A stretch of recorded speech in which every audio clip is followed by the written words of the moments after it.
Welcome everybody to today's Bar TV coverage of the Twilight T20 competition for Newcastle District Cricket Association. We're at number 1 sports ground as we've been for the last couple of weeks. With me today we've got Murray Christie and a couple of cameos from Josh Leeson, and of course our boundary rider Pete Jolly will be coming in after his hard day up the...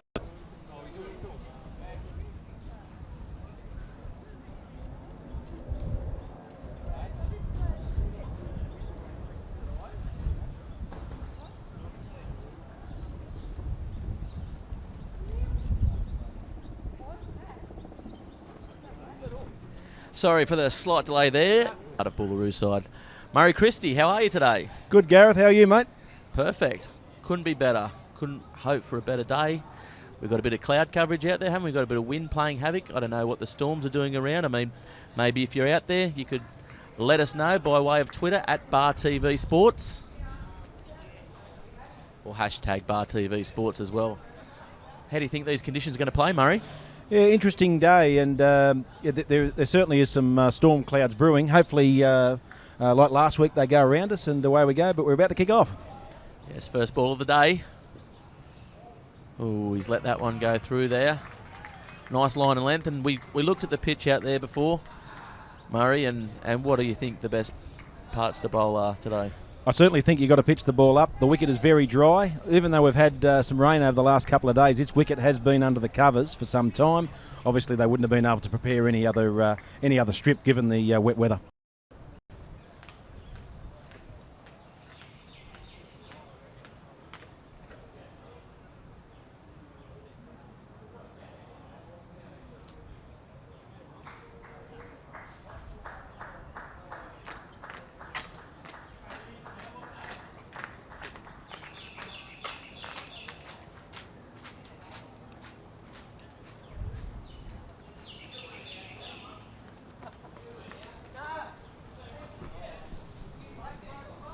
Back online, we've just had a wicket there.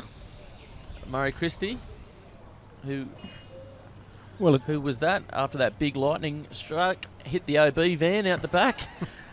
I think our producer's all right, and I don't know about the work experience kid. I think he might have got some singed eyebrows. But that's okay. We're back, Murray. Yeah, you need your eyebrows. And it was a very interesting over, and the over actually is still going with Bailey McGill. He'd actually bowled a ball that was caught in the outfield off Shane Hughes, which was called a no ball. And then 2 balls later, he's claimed the wicket by hitting the middle stump. Yeah, into our second over, and of course Bailey McGill, such a good young talent. Josh Leeson, who we've got with us from the Newcastle Herald as well. He knows a little bit about him. Josh? Good afternoon, guys, and good afternoon, all our viewers. It's Bailey McGill, great bit of bowling there to take the first wicket. Yeah, he was, he's been in plenty of state sides, under 19 state side, but unfortunately missed out this year due to a bit of a disciplinary problem. But he's back on deck again, and I'm sure he'll find himself back in those sides shortly. I know there's a bit of talk that St George are actually looking. He's got another wicket there, has he? Next season, so. No, he hasn't. He's got a trial coming up in a couple of weeks' time. Yeah, no, very good. I think young Bailey might serve well to go down to Wollongong and have one of those dry spells down over the New Year period next year, so to speak. But anyway, good luck to him. He definitely is a star on the rise. And I think, as Josh mentioned, good opportunity to play against, is it Scotland for St George down there? Yeah, the mighty Scotland, powerful force in world cricket. Yeah, one of the tournament favourites. That's definitely for sure in the World Cup. I think they're down there with Afghanistan and Ireland. They could be a smoky. Ireland's a smoky. Yeah, Ireland's a smoky. Well, you heard it from You've me heard first. it first from Murray Christie, a man who does frequent Gamblers Anonymous quite regularly. So, so definitely get all over Ireland, because Murray Christie knows how to bet, that's for sure. As we get back to the action. Yeah, it'll be interesting to see what happens with Bailey McGill. He bowls with good speed, as we see. Ooh, and no puts that front foot over the line a couple of times in an over. But I think the key will be is to mix up the pace of his bowling, and that might make him quite a handful. Yeah, definitely. And the umpire's got that lasso out for the first time in a couple of games now, so I'm excited. This is a free hit for all our viewers out there. It's 1 for 6, and Where do you think this is going, Murray? I think this is going straight down the ground. We've got the field's up because a fine of the leg and fielding we've got restrictions. a third man, so this is going straight down the ground, I reckon. And, he's gone for it, but it's got a thick edge and gone all the way down to third man there. And it's fair to say, Gareth, you read that quite well. That was going over mid-off if he hit the ball in the middle of the bat, but obviously he bacon sliced it down to third man and only cost 1 run. Yes, and of course Trapper, the captain, he is at the striker's end at the moment. He's just come in from that wicket we witnessed here, but obviously you guys at home missed out. We'll try and get a replay of that later on so you guys can see it. And of course, if you're listening in at home, don't forget to get involved in the game. We're at Bar TV Sports, hashtag Bar TV Sports. Give us your views on the game and let us know how it's all going. Who do you think's going to win? And what sort of score do you think they're going to get by the end of this first innings here? Yeah, I guess with the dryness and the slowness of the wicket, Gareth, I would have thought the side batting first would want to post, say, around 140. What do you think, Josh? Yeah, as you said, the pitch is it's fairly dry and seems pretty slow. 140, well, 150. We haven't seen too many big scores yet, have we, down here in the sort of the first week or so of the competition? So I think if Hamwicks will be pretty happy, I'll say, if they get to 150, because I can't see this Cardiff side chasing 150, especially with this Hamwicks bowling attack with the Webber brothers in such good form. I agree, and with the exception of West, who absolutely went berserky at in their game against Waratah, I don't think we've seen a score over 160. Yeah, the game that you missed on Friday night, Murray, you're probably at the pub, I think, from all reports. I think that got to about 160. Yeah. Hope that was good for you. We struggled without you, but anyway, the game moves on, and we've got to change now. So, Jaden Park coming on from the southern end of the field. He's had a couple of games in the T20 rep side in Sydney late last year, and yeah, he was very impressive, wasn't he, Josh, in the games that we covered down there. He's got a good young head on him, not too temperamental with the ball. Grown a bit more hair since last time I saw him. It's what the kids are wearing these days. Yeah, definitely going for that hipster look. If only he could grow a beard, he'd be right. Hit straight to the fielder, but he definitely gets through his overs pretty quickly, doesn't he? And this might be a change because of the impending weather that's circling around us. It's, above number one, it's like daylight, but around us there's storm activity everywhere. It's out at sea, it's out to the west, and that's a good cracking shot there, and that's going to go all the way for 4. That's the first 4 of the match to the Hamwicks. And a loose delivery there from Park, and although he's bowled particularly well this over, the Josh Chappell seized on the opportunity of a slightly shorter delivery and took full advantage of it. Yeah, you got to love a short ball way it's off stump, don't you? That was right there to be dispatched to the point boundary, and Chappell certainly did that. Yes, found the gap well, and that's a good ball. You might see some Duckworth-Lewis maybe later. Well, it's the interesting thing, and umpire Glennie Benton was talking with us before the match started, that once 5 overs are bowled in the first innings, we wait around until the 5 overs are bowled in the second. Yes, 2020 certainly does toss up a few different rules, doesn't it? Well, I would have thought that would be, from what I've noticed of T20 cricket when there's abbreviated matches, that would have to be of significant advantage to the side batting second. Yeah, the score here now, 1 for 12. Hamwicks batting 1 for 13. The scoreboard is a little slower out here at number 1 Sports Ground, but that's the way we like it in Newcastle. A little bit slower than our Sydney counterparts. And of course, for all those people listening in at Sydney, let's hope that the Asian Cup semi-final stays in Newcastle Stadium, and don't worry, it'll be staying. And we buy all the tickets and we enjoy what has been a great festival of football here in Newcastle. No, I love Sydney. I'm going there this Australia Day weekend, and there's a big appeal there, but everyone's gone up, but no. Umpire shakes his head there. Possibly pitched outside leg stump, left arm, bowling it a little bit short of a length at the right-hand batsman. Noticed the ball didn't get up. I tell you what, though, Bailey McGill is bowling very, very quickly here. plenty of zip in his he bowling. Certainly, isn't he? I think picked up a bit of pace since we saw him bowl in the T20 last year. I think he's really got that whippy action. It's sort of deceptively quick. Well, number one does bring the best out of people, and he's pushed through for a single there. Has Trapple. Good running there, and as we've seen throughout this T20 tournament, running between the wickets, it's definitely one of the things that the better teams have got a hold of, and it definitely puts pressure on the field. Oh, it's key, because you can pick up your threes and fours and sixes, but you still got to work the ones and twos.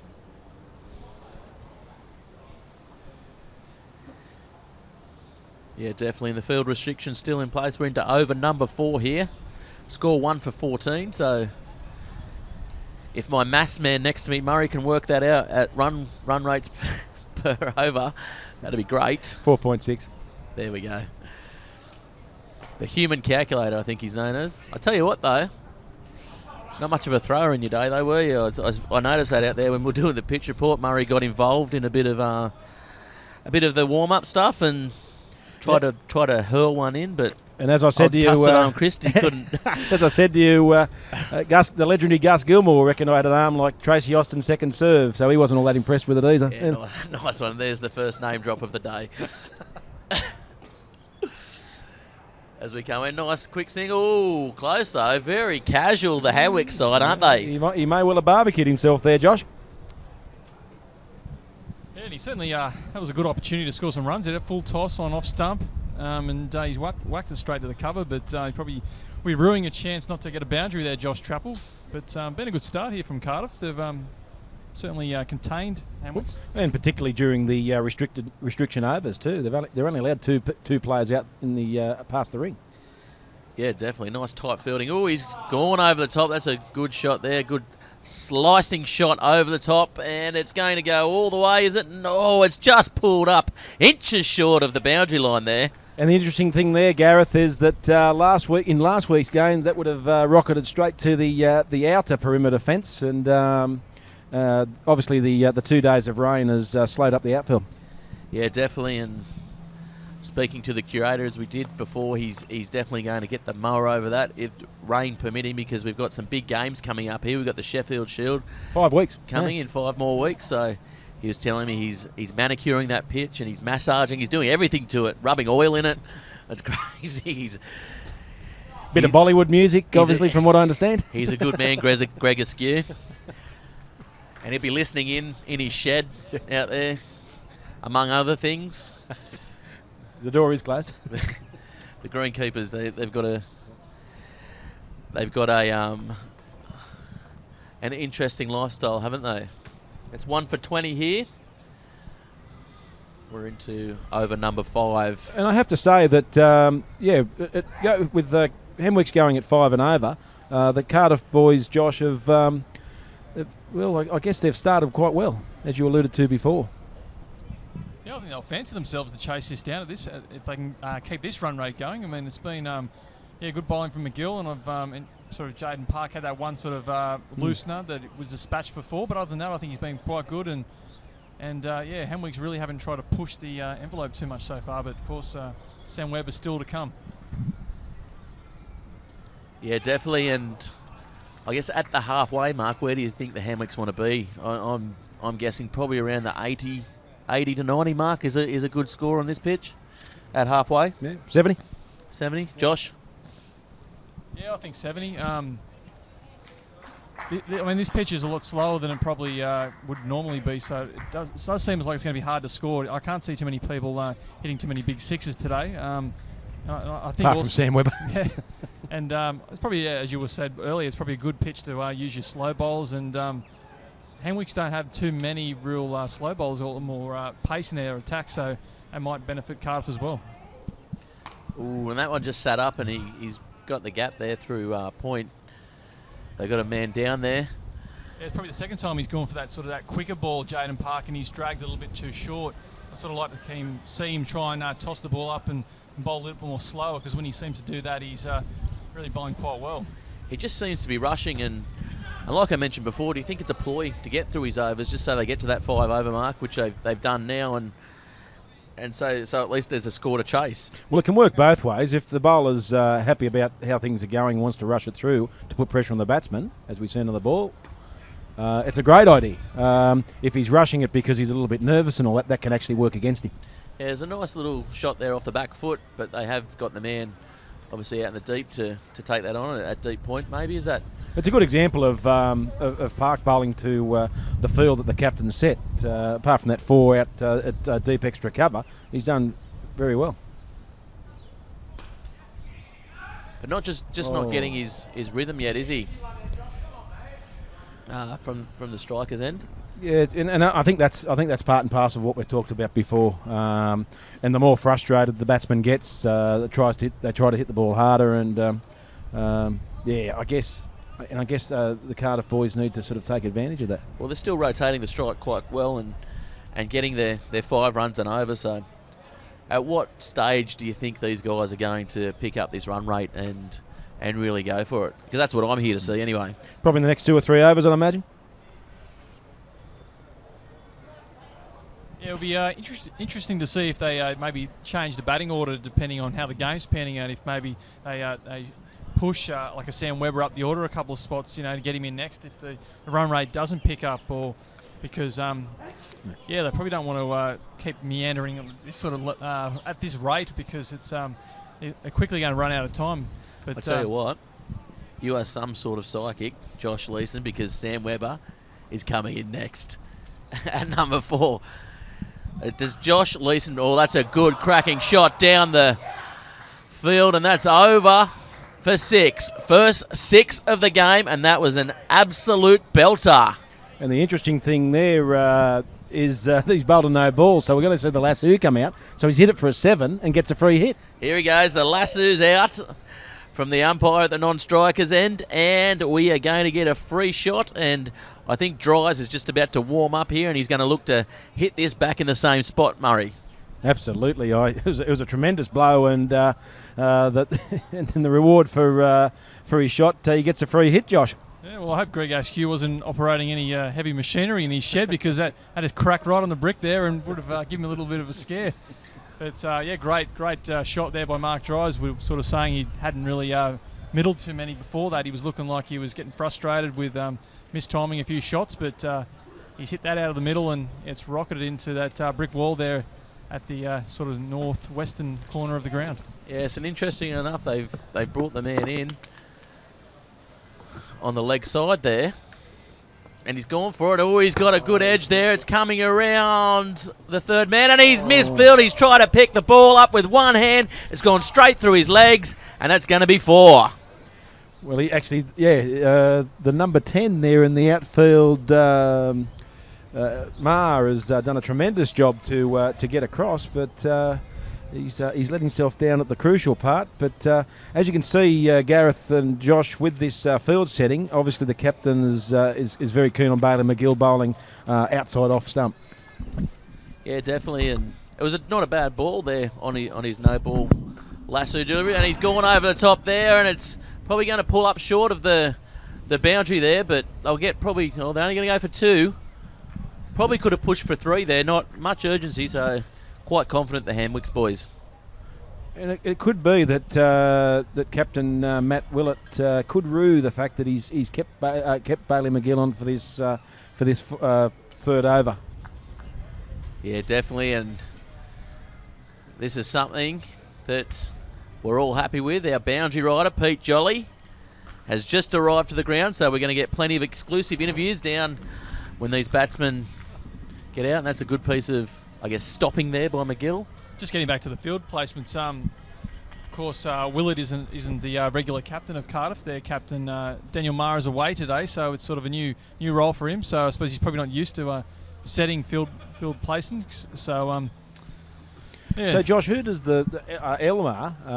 Who does he belong to in the Maher family? Because funnily enough, they've all got that stocky sort of solid build. Well, I think Lee, he was playing today, and Daniel are brothers, to the best of my knowledge. And then they're cousins, I believe, of Adam Maher, the Tasmanian quick, who used to also play for Cardiff. Yeah, I could be wrong, but because there's Matty and Andy, who obviously I don't know, they might be uncles or something like that. But there's Michael Marr, who also works at the Herald in our advertising department. He's part of the Marr family as well. There you go. 6 degrees of separation. The Marr family apparently related to everyone involved in cricket, which is pretty awesome. And the score here, 1 for 38. Oh, it's gone down leg side. That should be called a wide, but it's not going to be. Yeah, I'm surprised with that. He's held the arms down. Yeah, maybe he's got a shoulder problem. Maybe too much surfing in the off-season. it might have flicked a little bit of pad, but it looked like a wide for all money. Yeah. Josh Travel certainly would have been raising his moustache to that call.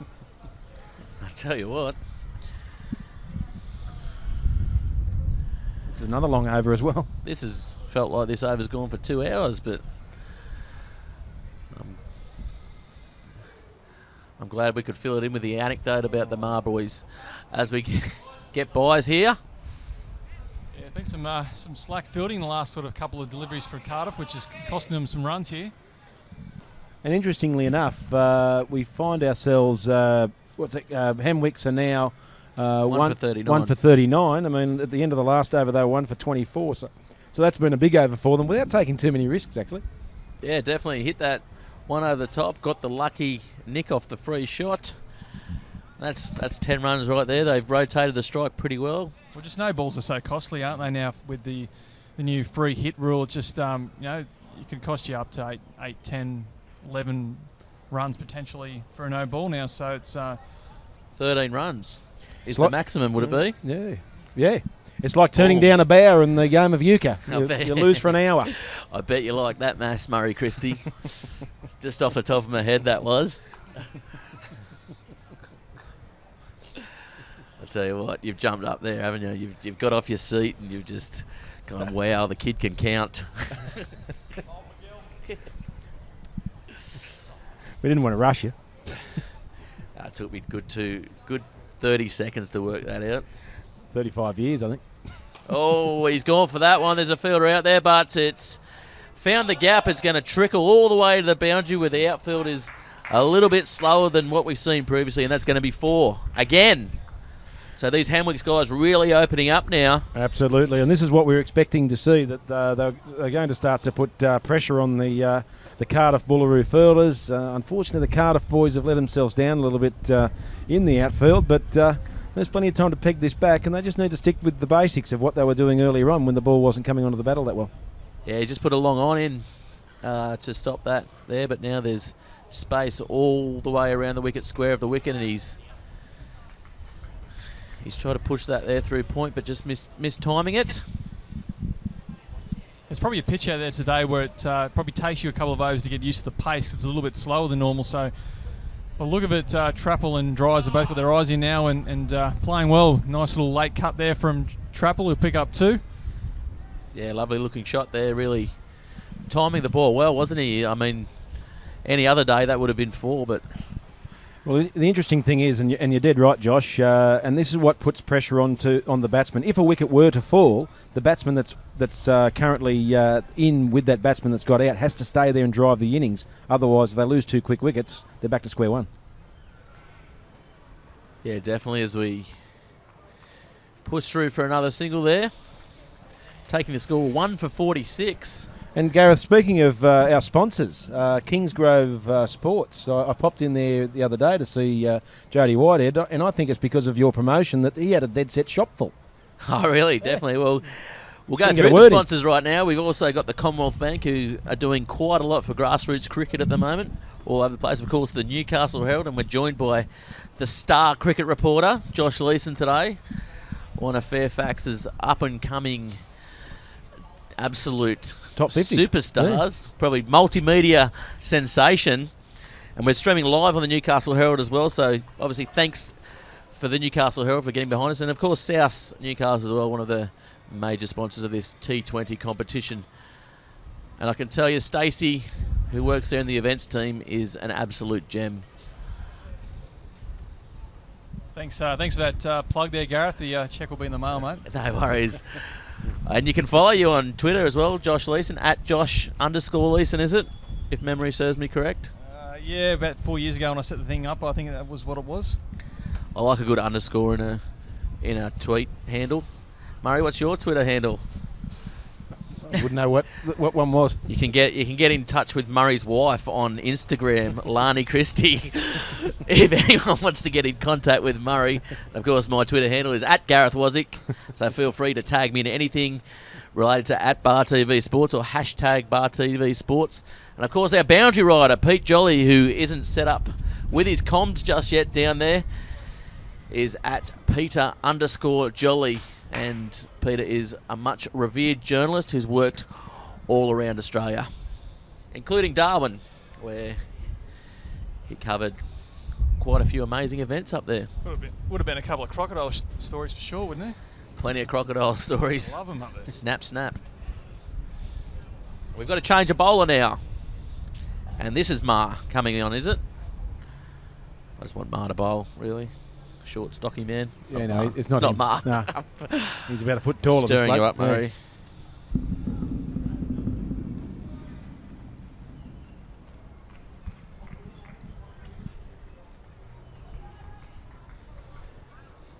Yeah, it's Derham coming in from the Market Town end. What do you know about Derham? Yeah, Jonty Durheim. He's Is it Durheim? Durheim, yeah. I didn't want to say that because I thought you were having a go at me, but it is Durheim, is it? He's a former Toronto player, joined Cardiff this year. Just got his first grade ton on the weekend actually, so he's been in some good form. How is he with the ball, which he's got at the moment? Is he taking wickets? That's what I want to know. Probably not that many this year, I wouldn't say, but he's certainly a stronger batter than he is a bowler. But he's certainly handy with his left arm seam.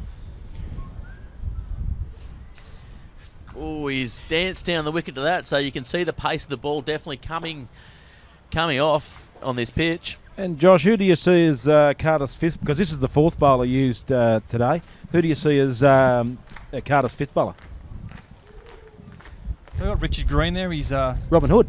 Certainly, handy little trundler. Even Liam Zammit, the former, played a few Shield games. I don't think he bowls too much anymore these days, but he's did play a couple of Shield games as a leg spinner, probably I think 5 or 6 years ago. So and played a lot of Sydney grade cricket with St George. Well, interestingly enough, he was rolling the arm over in the warm-ups as well.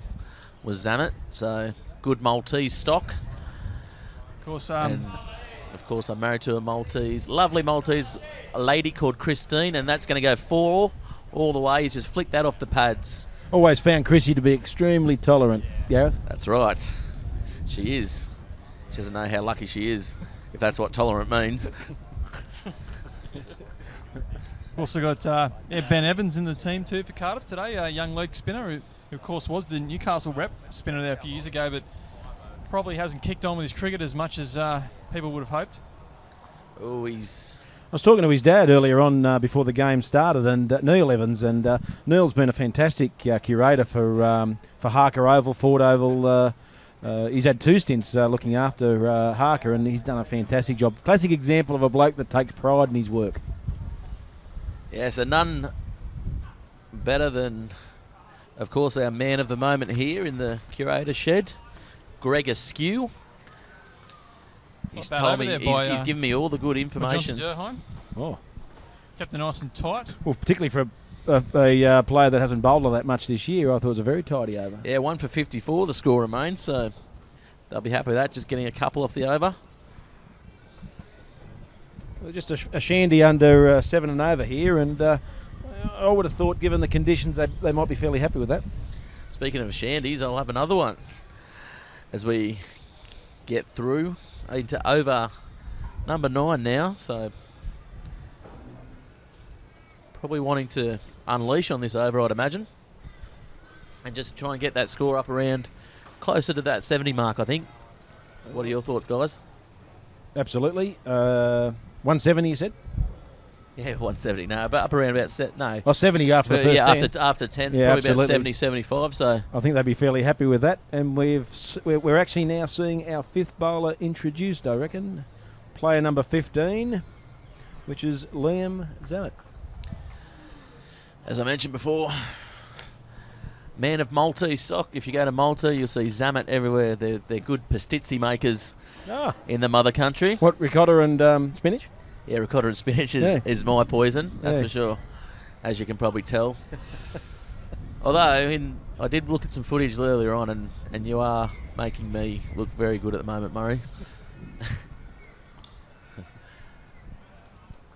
Yeah, nice, and he's put a bit of flight and looked a little bit quick on that one too. A little bit of purchase too, that first ball. As you were saying earlier, it's a dry pitch, so it might get a little bit of turn for the leg spinner. Oh, it might be called a wide, that one. Yes, it has. That's the trouble he's going to get, isn't it? If he bowls too much on the leg side, he's going to get called a wide all day. And we spoke to the umpires earlier on about this too, Murray. Absolutely. But if he can find a line and length, I think they've got two overs of the left armour to go and 4 overs of leg spin. That's really slowing down the pace of the ball. Yeah, he's gone for that one, but there's a fielder out in the deep to cut that off, and they'll get an easy 2 there. Score moves to 1 for 58. So yeah, I mean, this move obviously is in the hope that it'll tie down both these batters, especially coming to the halfway mark. You just got to take the pace off the ball. Exactly right. So it's these middle overs, which I think for most batting teams, except for that west side, I guess most batting sides have struggled with these middle overs to get that run rate ticking over, and there's been a bit of a lull. So the Hamwick side definitely need not to get into that sort of habit. Well, indeed, and if you can keep the momentum ticking over, that is the secret. As you said, there's been plenty of sides that have actually lost their way in these middle overs. Well bowled there by Zamet. Yeah, definitely, and definitely showing his experience here for the CBs, Cardiff-Boolaroo. Great part of the world, really, isn't it? Absolutely. Down on the lake, if you're in Sydney, get on Airbnb and maybe look around Cardiff-Boolaroo if you want to come down for that Asian Cup. Score moves to 1 for 60. I'll tell you what, the crowds here have been pretty good, and they've built every time we've covered here. It's, you know, there's more and more cars I see parked up on the hill there for this T20 competition, the Twilight competition in Newcastle. Of course, we've got the big match on Friday night as well, Charlestown versus Merriweather, and we're expecting a bumper big crowd promise, that, yeah, absolutely. With Merriweather, I guess, promising to bring that trophy down for all the kids to have a look at from the SCG Cup. But they haven't promised that, but I've just put it on them to be good to if they could. Yeah, absolutely. Be nice to see a bit of history, and that's a pretty good over there as well from Zamet. Of course, Murray, you're having a trundle on next Sunday, aren't you, for the Steve Mace testimonial? Oh, yes, absolutely.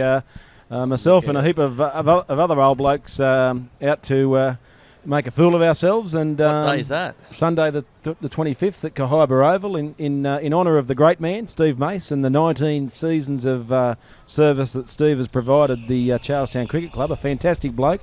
Toured with him on countless occasions. The king of the practical joke. And, it should be a great day. Hopefully it can end early, and we can have a couple of beers to celebrate his achievements. So what do they call you? The butt of the practical joke, Murray? I was on the receiving end of a few. That's a good shot. Fielder coming around. He could get it, and he has taken a marvellous catch out on the boundary there, and that's the second wicket for the CBs. Yeah, interesting, Gareth, that you should say good shot, because I'd probably replace that with not so good shot. But the fielder in the deep there made good ground, got under the ball, and did take a very tidy catch. Well, it came off the bat, all right. I heard the like we like hearing. Yeah, it's more of a splice, because that's the short side of the field too, if you remember. We talked about that while you were pushing me over on the square when we were having a look at it. Bowled you over first. Yeah, the shot was certainly on. The ball was there to play that hook shot, but yeah, he's just found Bailey McGill on the boundary, and young fella's taken a really good assured catch there. So big wicket, because Mark Drives was really starting to look good there for Hamwicks. Doesn't get much easier though. To the Bar TV replay coming on our screens. He's gone for it, hasn't he? And he just, as you said, Murray didn't get everything on it, and Bailey McGill made that look very, very easy, didn't he? I think you'll find it. He did indeed. He took a great catch, but I think you'll find it hit him high on the bat. Because he's got the wind with him at this point in time, and hitting to the short side of the boundary, it wouldn't have if it comes off the middle of the bat, he certainly gets the maximum. Yeah, definitely. It didn't have, I guess, I mean, he was out there for a long time, but probably not as productive as what he would have liked their dries. I think that's a byproduct of the wicket, though. But anyway, for the viewers at home, this is the one you want to look at now because Sam Webber's at the crease. He's probably the most exciting T20 player in Newcastle cricket, in my opinion, anyway. Yeah, definitely. As we look at the crowd from the Bar TV cameras down there, Pete Jolly working the camera down there at the moment. It looks absolutely amazing. The crowd's filling up. The canteen is open as always, and the volunteers in the canteen doing a bang-up job as the ball just hit down towards that third man area. Getting back to Sam Webber, David Warner bats with a bat called the Kaboom, and I think it's fair to say that Sam Webber is the Newcastle equivalent. He gives the ball Larry Dooley, I can assure you. Yeah, definitely. He was pretty pumped before the match too, wasn't he, Murray? He was in good spirits when we were out in the middle there when they were warming up. Yeah, he's a pretty intense fella. Yeah, gets fired up. He can drop his heart rate down to 38 in pressure moments. He doesn't get too stressed. Possibly the most laid-back fast bowler I've ever met in my life. But yeah, his little cameo, I think about 29:30, he scored in the SCG Cup final on Sunday. Really did turn the game. When he came in, Hamwicks looked good for all money, and his quick knock with his brother Matt really turned the game back in Hamwick's favour, which they did of course later lose, but was certainly a game-changing innings. He hit, I think, about 4 boundaries in 2 overs, and really put a bit of scare in the Merriweather camp. And I know, talking to Mark Cameron afterwards, he said that the moment they knew they won the game was when Sam Webber was dismissed, because he was the danger man for all of them. Oh, he's gone for that one straight away, and that's a lovely looking shot over the fence. That's 6, and Webber has unleashed. The monster's been unleashed. It certainly has, Gareth, and as we talked about that the short boundary, and that's cleared the picket fence without any dramas whatsoever. Cleared the cars there, because I thought there was a windscreen up for grabs. Yeah, there's a soft top. And that's there's a soft over. top over there. It would have bounced off like a trampoline, Murray. Yeah, it certainly is his area of the field. He loves to hit, sort of a bit like an Adam Gilchrist used to. He loves opening up the arms and playing it through the covers or the point and region. So that short boundary here today at number 1 Sports Ground, I'm sure Sam Webber's been focusing on that as he's been sitting in the grandstand. So I think it's fair to say, Josh, that is not a good place to park your car while ever Sam Webber's batting. I wouldn't bring my car into this ground while Sam Webber's batting, to be honest. Oh, he's just batted that one down. It just snuck up on him there, didn't it? And he played that pretty well to get a single through. Might have gone through the top of the dry surface there and took Sam Webber by surprise, but the batsman that he is, cool, calm and collected, managed to fend it off, and they've worked a one as we see the end of the over. He's going to retain the strike, so he's facing up, looking at us, probably hearing us commentate, and I'm guessing that we might be in for a couple of good catches up here in the commentary box. Well, you never know. And looking at the scoreline, Gareth, and I know you've been working on your maths, and I have to say I'm super impressed with it. It's you reckon you can work that one out, mate? 2 for 70. Yeah, Well, it's on the scoreboard. What are you talking about? Yeah, the run rate. 7 runs and over, Murray. You're on fire. I tell you what. Just got to subtract that O or add the O. They taught me at school. What was that term you used? Cosine, tangent, and what was that? Sokotoa, mate. Everyone knows that. Everyone that's done a 3-unit maths can attest to the values of sine, cos and tan, mate.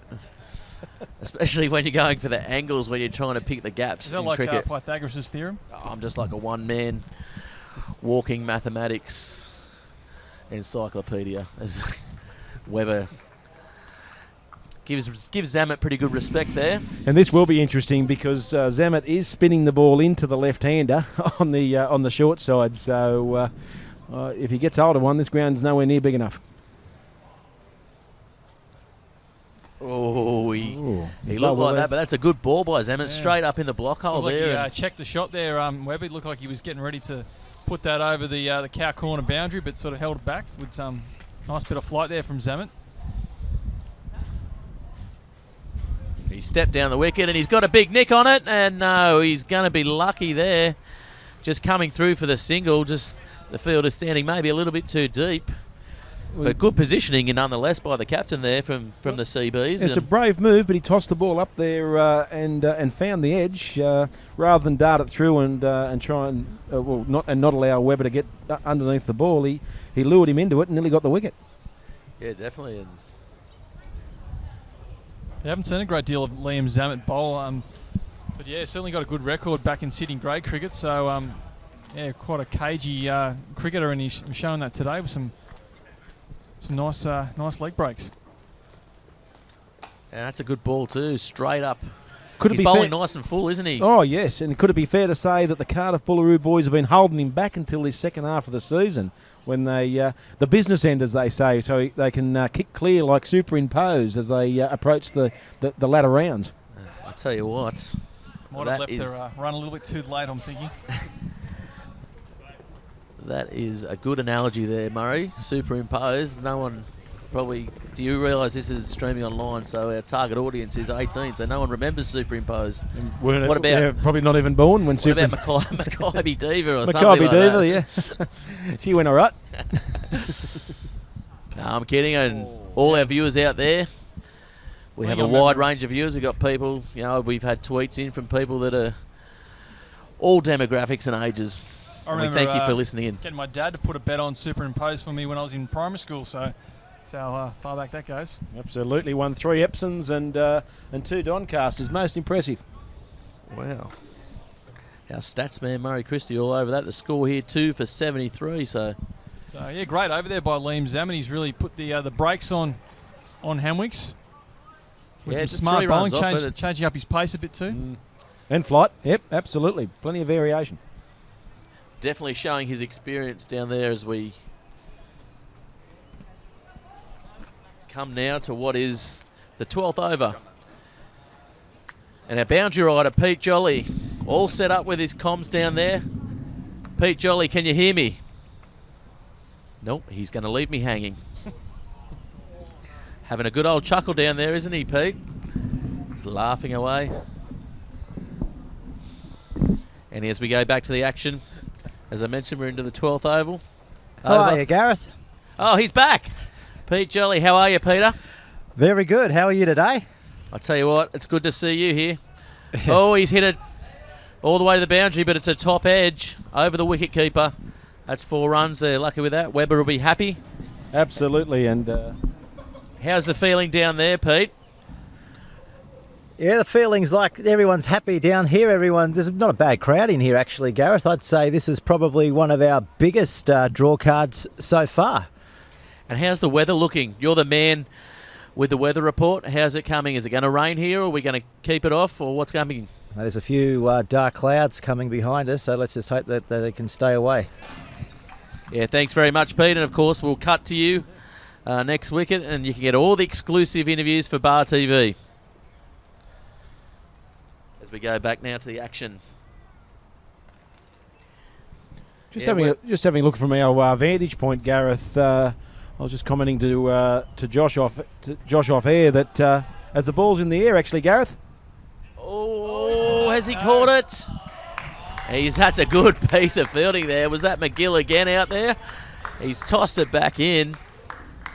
Great enterprising play, and they've got the danger man out, Webber. Well, looking at that live, I thought his feet went over the boundary there when he had the ball in his hand, but he's been given out, so... Yeah, I think he did do a good job there, and he tossed it up before he put his foot out. If we can go now to the Bar TV replay, good wicket there, and Pete Jolly, our man on the boundary, will try and get an all-exclusive with Webber. It's a massive wicket there for Cardiff to get Webber out for relatively cheap. Yes, definitely, as we go to the replay first. Excuse me, mate. Out for a quick chat? Not now. Not out? Nah, he doesn't want to talk.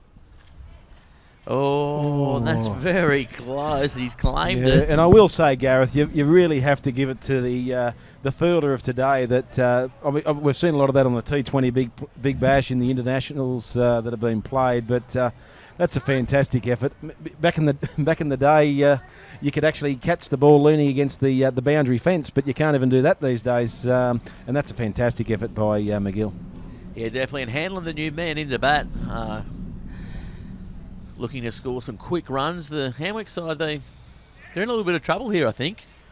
We'll Well, I think it's fair to say, Gareth, that Josh Trappel needs to drive the innings from here on in. Although Hanlon can handle himself quite well. If I recall, Josh, you and I called the game at Passmore Oval when Hamwicks played Merewether, and Hanlon batted particularly well on that day. He did, yeah. He's been opening the batting actually as of late with Ben Balcombe away on under 19s duty, but batted quite well in the SCG Cup final too on Sunday. I think he got about 30 odd and really handled Mark Cameron and Sam Gilmore quite well. Yes, and overthrows there, so the Hamwick side Yeah, capitalising on that, aren't they? Yeah, the overzealous point fielder having a ping at the bowler's end stumps, but no one was there to back it up. Yeah, just content with the singles at the moment, just getting his eye in. Here's Hanlon. Yeah, just getting back to that catch from Bailey McGill. I'm going to be interested to see what Hamwick say about that catch if they lose today. We're going to have another look at this replay. It's causing some contention here in the commentary box. But our producer's saying it's all good here. And of course our producer doing another fine job here, and he's caught it. He's tossed it up. He's jumped. I tell you what, that is a great effort there.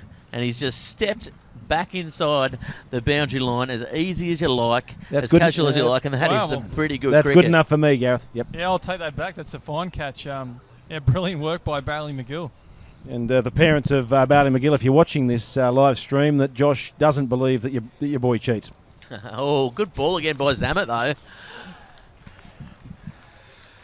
That's a good start to this over. No, he's bowling pretty well, he's isn't bowled he? particularly well, yes. He's definitely plied his trade on the hard pitches of the dust bowl that is Malta. And the last one really ragged, didn't it? Yeah. As Shane Warne loves to say now. Apparently it's a cool hip word in leg spinning. To rag it. What about... Well, this is off topic, I guess, but Shane Warne can't catch a trick, can he? He's been ousted by the lady from Tinder. There's a Tinder story going around that he met a lady on Tinder. I don't know if you know what this is, Murray, but it's a dating app where you can just swipe left or swipe right. And she has... We look at the screen there. Yeah, it looks like the rain's going to stay away. Yeah, I think it's going around, yeah. She has sold her story to like Woman's Day or something like that for their Tinder, hot exchange of Tinder. Apparently he's the wildest man that she's ever been to bed with. Shane Warne, I tell you what, she must not have been to bed with many people. The single mother of one from Adelaide. It's all in print. I'm only regurgitating what I've read, boys. And he's tossed that one up. That's a good ball, and he's got him, has he? Yes, he has. He's absolutely stumped him, and he's walked down the pitch there, the captain Trappel, and the wicketkeeper, good piece of wicket-keeping there, and he's taken the bails off. And a fantastic piece of cricket. Liam Zammit has pushed that ball through a little bit quicker. Josh Trappel, I think, in coming down the wicket, sort of yorked himself, and an excellent piece of work from the Cardiff-Boolaroo keeper. Josh? Oh, yeah, exactly. He's been bowling well, I think, for the last 2 overs here, Liam Zammit, and he's really sort of been working over the batsman with his flight and variation. And right there, you saw it again. He's tossed it up. Trappel's missed it, and a great bit of wicket-keeping. And that's 2 massive wickets for Cardiff.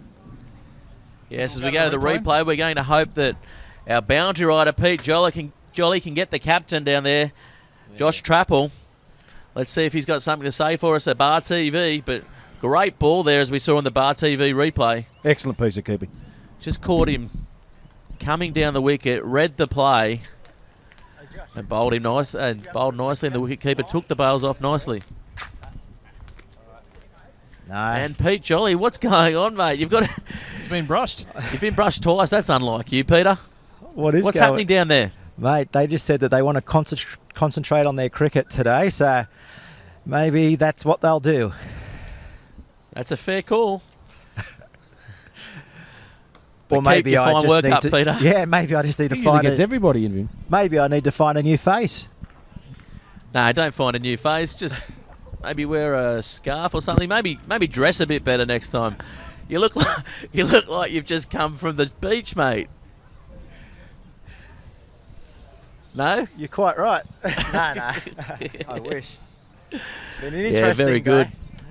We'll get back to you in a second. Now we've got Mark Webber in. Of course, nearly the hero the other day. I think he goes by the name Matt Webber, but No, Mark Webber. Yeah. The Formula One racer. I think he drives pretty quick as well. Yeah. Sponsored by Red Bull, isn't he? Might drink some with his Yes, vodka. of course, Matt Webber, for all our viewers out there. Don't worry, Murray likes to play games up here. Just like to get their name right. I'll tell you what, our executive producer at our bunker, Murray, this is going to hurt you. Oh, good ball. Our executive producer, Mark Priest, from our Bar TV bunker at our office, tuning in. He's pulled you up on something. Tell Murray he's forgotten Superimpose won the Cox Plate in 1992. Oh, I know. Yeah. Oh, you know, well, you didn't say it. No, I'm aware of that. I backed the wrong horse. Just the typical gambler only talks about his wins. And he's hit that nicely through the gap. Man out to cut it off, but yeah, we'll restrict them there. And Hanlon will be now facing... If I remember rightly, that particular race, it was one of those Kingston Town can't win type races where Superimpose came from a long way and yet picked up the rest of the field and whooshed past them. Can't get much past you, can we, Murray? As Durham comes in. Oh, it's going to be close here. Oh, he couldn't get a that's Salmon direct Trout hit. out. Oh, He gave up for all money there, didn't he, Matt Webber? But and was that Matt Webber? Has he faced a ball yet? Because that could have been barbecued without facing a ball. the old Diamond Duck. No, he Oh, did. He did. Yeah, he did face the ball. Yeah, of course, he got run out two in the final of the SCG Cup there on Sunday to lose the game for Hamwicks. Maybe some sprint training. Oh, it's hit an edge and unlucky by the CB side. Good attempt, but for mine, that's going to count as one of my drop catches, Murray. Geez, you're a hard man, Gareth. Hard but marker. a classic example of the dryness and the slowness of the wicket. Matt Webber was through his shot, got the leading edge, and unfortunately for Matt, just wide of the point further. Great bit of bowling too by Jonty Durham. He sort of squared him up a little bit too. Oh, he's gone for that one, and that one, my friends, is going to go all the way to the boundary for 4. So he's squared him back up, hasn't he, Webber, and just got that one away. What was that? Yeah, it was Reece Hanlon. Yeah, it was that Reece one. Hanlon, yeah. But yeah, I've been pretty impressed with the bowling today from Cardiff-Boolaroo. I mean, there've been a couple of loose deliveries that have been dispatched, but other than that, it's been pretty tight and got some big wickets in Trappel and Sam Webber. Yeah, nicely placed there. And good running, good aggressive running, and this is what the Cardiff-Boolaroo players. I mean, these are the key overs, Gareth, and if they can restrict the ones being turned into twos, they'll be far better off during the run chase. Well, we're into our 14th over, and the score's 4 for 92. So, how do you think this is going to play out? What do you think the total score? I'm still looking about that 140 mark. Do you think? Yeah, I think so. I still think they've. I think these two batsmen hold the key. If they were to lose a wicket in the next over or two, perhaps that 140 might be a little bit far fetched. But I'd still back them in for 140. Do you think they need to go after Zamet here? Which they have, and that's a nice shot. One bounce to the boundary for 4. They could look at it a couple of ways, I guess, and that was a lovely shot from Matt Webber. But I guess Liam Zamet is bowling particularly well. I'm not quite sure of the calibre, and Josh, you might be able to help me out with this one in terms of what Hamwicks have got to, but still sitting in the bunker. But I'd almost be inclined to just play Zamet sensibly. Let's get a single here, Matt Webber. Obviously, yeah, Zamet is the best bowler that they have in their left in their attack today. So yeah, it might be wise to try and see him out. But as we show there, Matt Webber, he used his feet beautifully and still and found the boundary. So maybe it's just knocking around the singles and hitting those boundaries when possible. Yeah, definitely Webber with loads of experience, and he might just tie down Hanlon up that end for the rest of this over here. He's getting through it quite quickly as well. He's tossed that up, and that's going to be a single. So let's see what Webber can do with his next ball. I think 2 balls remaining in this over at the moment. Do you go over the top? Well, the thing with Newcastle cricket at the moment, there probably isn't that many leg spinners going around in first grade. So some of these young guys probably wouldn't have faced a decent quality leggy very often. So Yeah, definitely, and he tries to push that one through. With one ball to go, I'd be keen to see it off if I were them. I reckon he's going to go for it. Let's see. Oh, no. Probably the only ball in the over that he could have got away. Indeed, on the onside. Indeed, but it's been a terrific spell of Liam Zammit. So I think he would have one over to go, or was that it for him? I think that's 4 overs. Yeah. So, but he certainly got the Cardiff-Boolaroo boys. Well, they're still in the match, and that's the important thing. As this game goes on, you need to be confident that you're still in the game. 150, 170. It could well be out of your reach. Well, we're 4 for 98 and we're into the 16th over, so I guess they're going to have to score around that 10 runs and over to get a score that what we think is defendable, you know. So yeah, this is where they're going to have to open up here, and we've got another change of bowler. We're back to the captain, Gareth. I think Matt Yes, Willett. Willett is in, so into bowl. He's changed himself and bowling himself now from the Marketown end. At number 1 sports ground, of course, had a pretty good first up spell. Only bowled himself the 1 over though. But as we see in this T20, I guess, style of cricket and mode of cricket, we only see a bit of these bowlers anyway. As we look at the crowd there. And as the ball gets older, you'll notice that the ball is really staying below knee height. Yeah, definitely, and just content with singles, looking for 2 there, but Hanlon just jogging through. Webber looking to get on with it and get a couple of more doubles here, because I guess they've been content with the singles, but they need to pick up this run rate, don't they? Yes. Oh, that's going to help. He's got that. He's hit that over the boundary for 6. It didn't look like he even tried to hit that one, did he? No. Beautiful timing from Matt Webber. Just, as you said, just sort of looked like he just glanced it and just flown off the bat.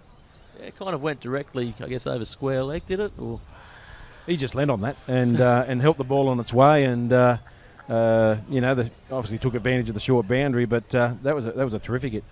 And here we go again. Oh, that's good running there, finding the single nicely.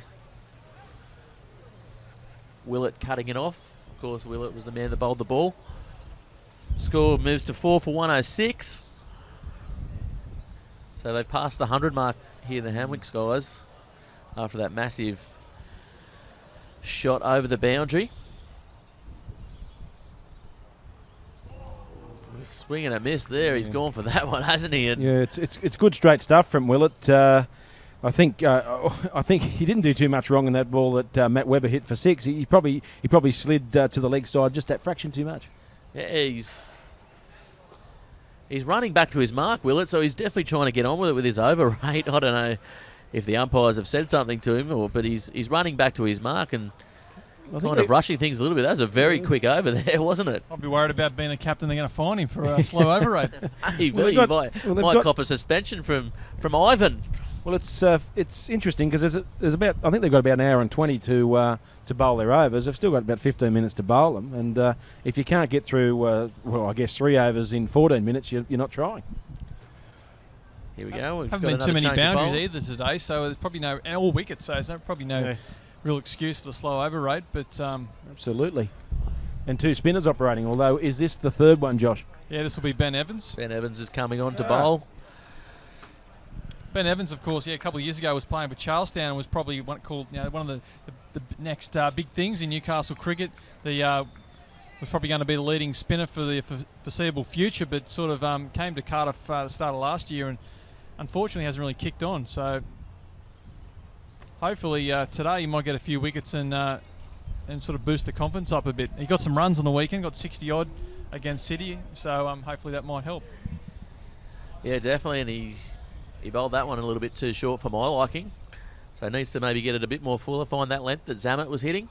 Oh, he's beat him all ends up there though, and that's going to be buys. And the Hamwicks boys will get 2 buys for that. But I guess this is the crucial time, and I guess it's a show of faith from the captain to be bowling him in the money overs, but he'll either get a few wickets or he'll go for a few, being a leg spinner. Tell you what, as a spinner, geez, you hate nothing more than getting stumpings missed. He'll be furious with that. Oh, he's gone for that one, and that's going, and that is well and truly gone. That's a 6, and that's a cracking shot there. Well, you touched on it perfectly, Josh, and there's nothing worse than miss-stumping when the next ball goes for a zack, that's for sure and certain. Yeah, definitely he will not be impressed with that, will he? Evans, the young leggy. But I tell you what, I think this is going to get dispatched as well. He's gone for that, and it's going to be out. Yes, well delivered there and caught nicely there as well. Well, I think it's fair to say, Gareth, that that's probably cost them 8 runs too many, that wicket. I mean, he still tossed the ball up and did a fantastic job, but they could have been chasing 8 runs less. Yeah, well done, Ben Evans. It's hard when you've just missed a stumping and also had another ball dispatched over the fence for 6. So he's hit back with a good ball. He kept tossing the ball up, and it's resulted in a wicket for him, and a big wicket with Matt Webber back to the pavilion. Yes, as we go now down to Pete Jolly, who's on the boundary. Pete, you going to have a crack at this one? Mate, you up for a chat? Yeah, I think yes, we're in Pete luck. Jolly's come through. Well done, Peter. How you going? Good, mate. How's things out there? And some nice big hitting. Yeah, got on a couple, but should have got a couple more. That one was just there for the taking, but couldn't quite get it. Commentary team said the wicket looks a bit dry out there. What's it like out in the middle? It is pretty dry. I think it's the same one the boys have played on the last 2-3 games, so yeah, it's pretty dry. Might stay a bit lower in our innings later on, I think, hopefully. Alrighty, I think you're going to get hit by a few missiles from behind by having a chat, so you better get going. Thanks for your time. Yeah, thanks very much, Peter. As always, on the boundary for Bar TV and exclusive for Bar TV. Very hard to get today, aren't they, the Hamwicks boys? Must be a media ban of some sorts. As we go now to Evans. Of course, the next man in is a Singy. What do we know about Singy? Not much. I know, that'd be Callum Single. Singy, it says on my team sheet. I'm going to call him Singy for the rest of the coverage. Oh, he's... Well, I guess there's already a Singo, so there might as well be a Singy. Why not? Singy. No, Callum Single, he was... again, probably one of the other stars for Hamwicks, I thought, in the final on Sunday. He nearly scored a match-winning 20-odd there at the death and really batted well with Matt Webber for about a 40-50 run partnership. Only a young kid, about 19, 18, but really a mature player and can bowl and bat, so he'll certainly won't feel overawed in this situation. Yeah, definitely. And, of course, Josh Leeson, did you get down to the SCG Cup? Were you down there? I did, yeah. It was great, Dave. I haven't been before, actually, so walking around the change rooms of the Australian side and the visitors and sitting amongst the members. Yeah, nice. A bit rowdier than normal with plenty imagine. of Hamwicks and Merriweather boys getting on the grog and enjoying a bit he's of gone banter. for that one, Hanlon, and that is 6. So Hanlon looking to open up his shoulders now too. He's a fairly big sort of a boy, and I don't even think he got hold of that, but he managed to clear the boundary and probably welcome relief for him because he's been it's not been through lack of trying to get hold of Matt Willett. Yeah, so pushes the score now to 5 for 124. Definitely needed that one though, the Hamwicks, to get up to that 140 mark that we've been talking about. Did Josh Willett, enjoy the a little bit expensive, hasn't he, the captain? ride home on the bus? Up until now he's been okay, but it's just starting to go for a few now. As he comes back well. Yeah, didn't hear that, Nick, live, but the umpire did. So great bit of bowling by Willie. But yeah, as you said, he's been bowling sort of full, hasn't he? And been hard to get away, and probably needed some reward with a wicket. Yes, as Hanlon comes from the field here. Pete Jolly on the boundary. Let's see if we can get an exclusive as we go to the replay for Bar TV here. Talk us through this, Murray. Big swing over extra cover. Obviously feathered the ball straight to the keeper. But good perseverance from Matt Willett, who'd gone for 6 the ball before. So, but he still charged in. Obviously bowled a little bit wider of off stump and got the rewards. Yes, definitely. And the next man to come in will be Ray for the Hamwick side. As we look at Pete Jolly down on the boundary rider. And no. Not to worry, Pete. 2 out of 3 ain't bad. Meatloaf saying that. As we go now back to the action. Will it looking to resume? I'm 1 out of 4, isn't it? Yeah, I think it's 1 out of 4. But I'm of the understanding that Michael Ray's nickname is Stingray. There we go. Yes, it is. Yeah, Stinger, what do they call him? Like the Transformers. As we go now. Fat Albert's mate, the Brown Hornet, used to have his trusty pal Stinger. That's right. Hey, hey, hey. Oh, they're going to push through for a single here. Could be trouble, but no. I would have thought the wicketkeeper probably could have gone for his own stumps there. I think he'd made his ground well and truly, and Matt Willett just playing safe. No Should have had a overs. crack the old Johnny Rhodes, pick the ball up and dive at the stumps, ball in hand. Paled himself. Crash tackle through, just much like Murray Christie on the pitch report. You still got it, Gareth, with those shoulders of yours? I tell you what, these shoulders have carried you many a time, Murray. And that's another over here. The score for Hamwicks is 6 for 126. We're into over number 19, so a couple left here. They're going to have to really open up and start sort of finding the boundary in these last couple of overs, guys, because 126, about 130, 140, I think that's a very chaseable target here.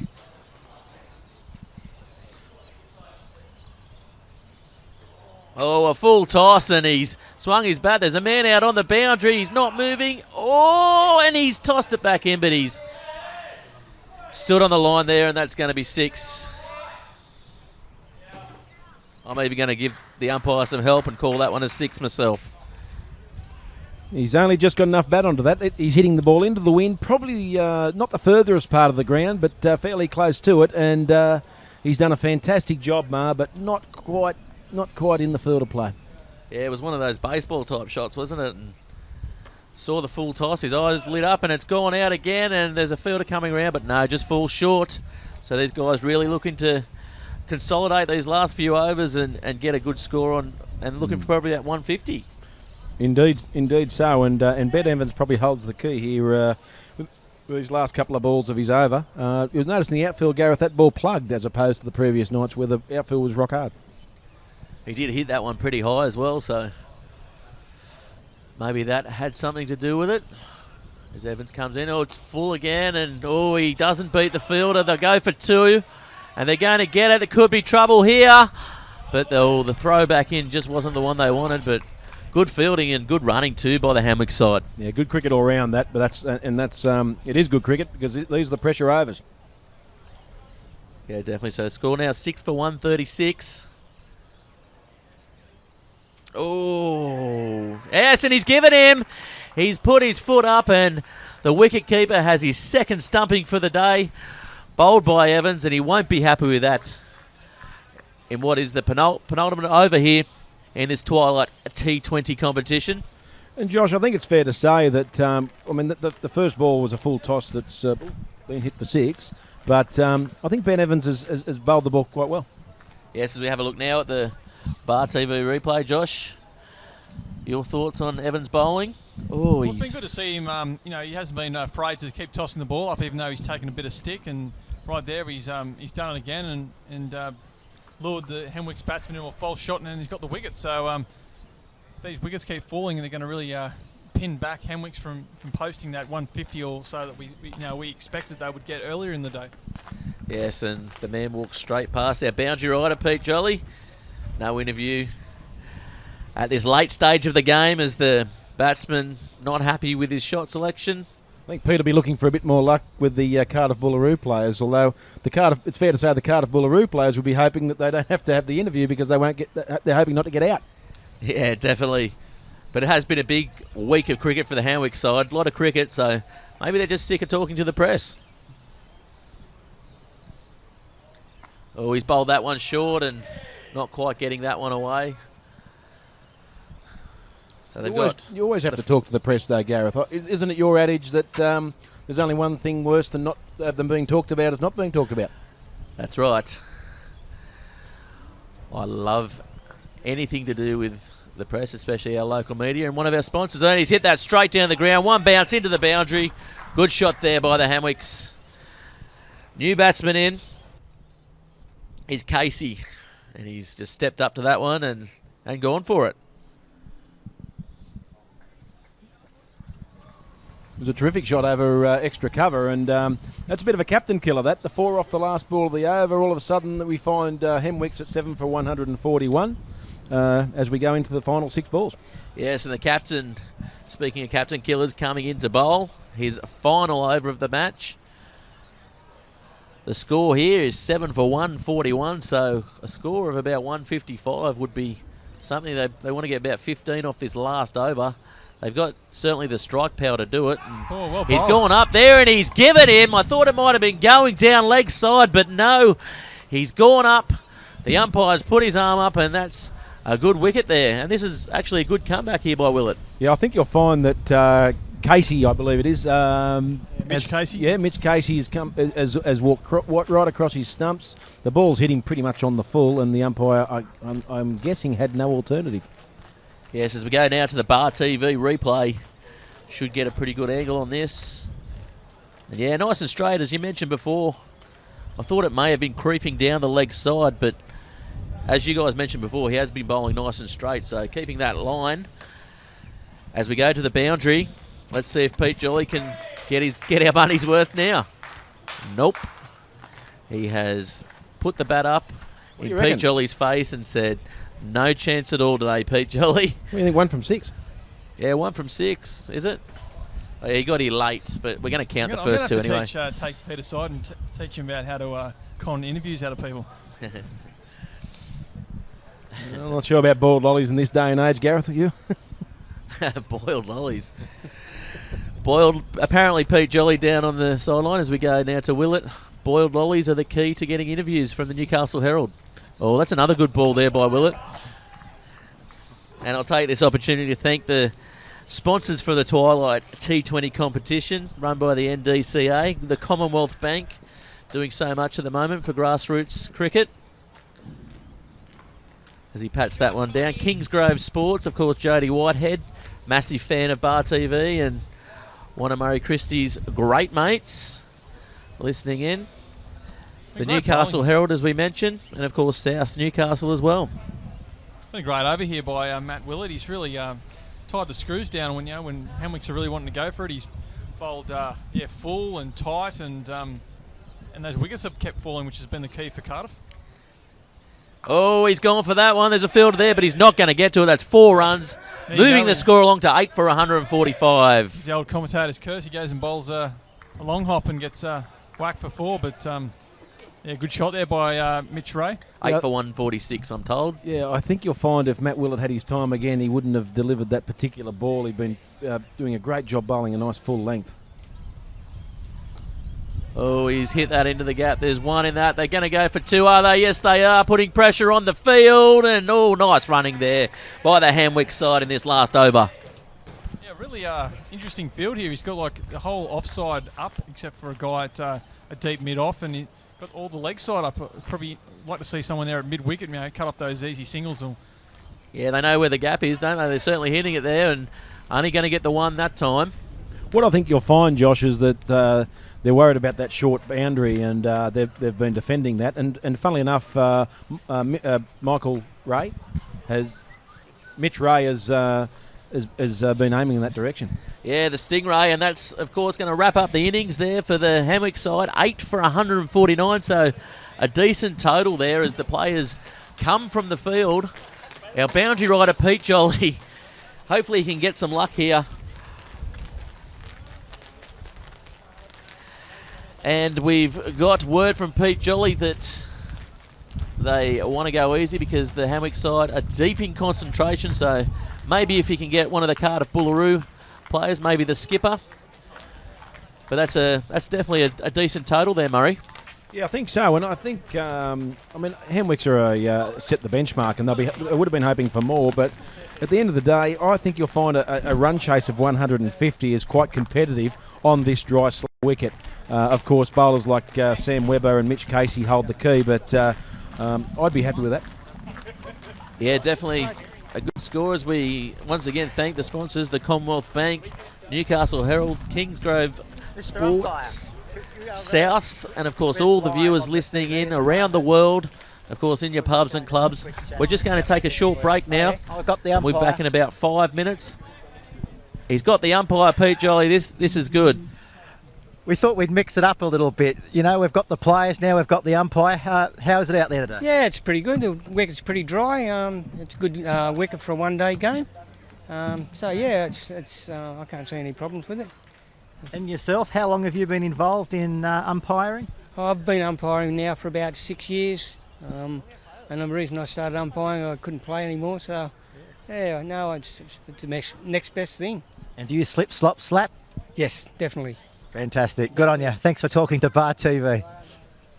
Yeah, nice. Thanks very much, Pete. Mixing it up for Bar TV as we're going to go to a change of innings now. We're going to be back in 5 minutes.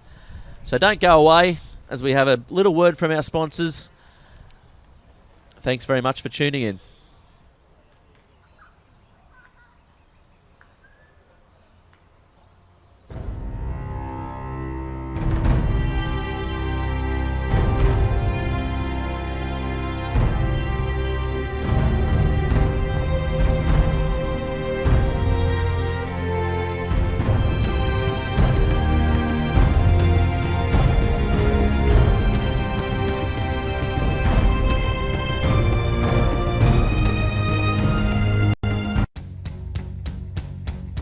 Here's your story, let's begin. The water's fine, come on, dive in. The future's here, it's right before your eyes.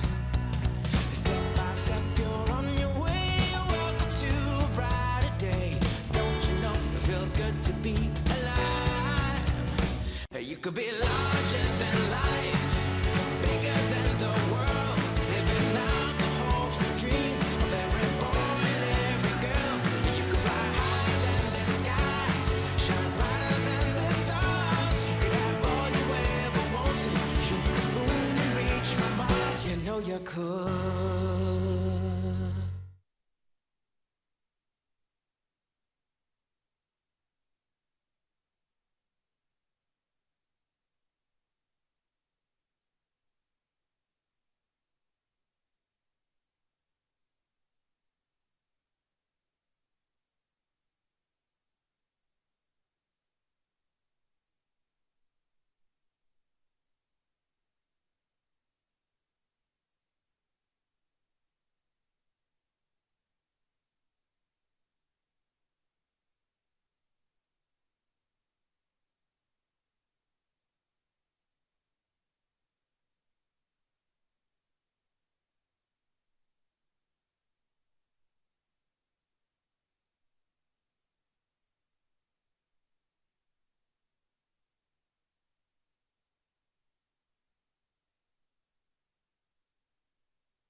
Yes, and we're back now for Bar TV at the number one sports ground in what is the Twilight T20 competition. And of course, we got viewers all around the world tweeting into us, which is pretty cool. And of course, Bert Cockley, former New South Wales and WA player, actually missed out on a one-day cap, I think, from a monsoon overseas. Unlucky there, but he's tweeted in. He said, "Great stuff, guys."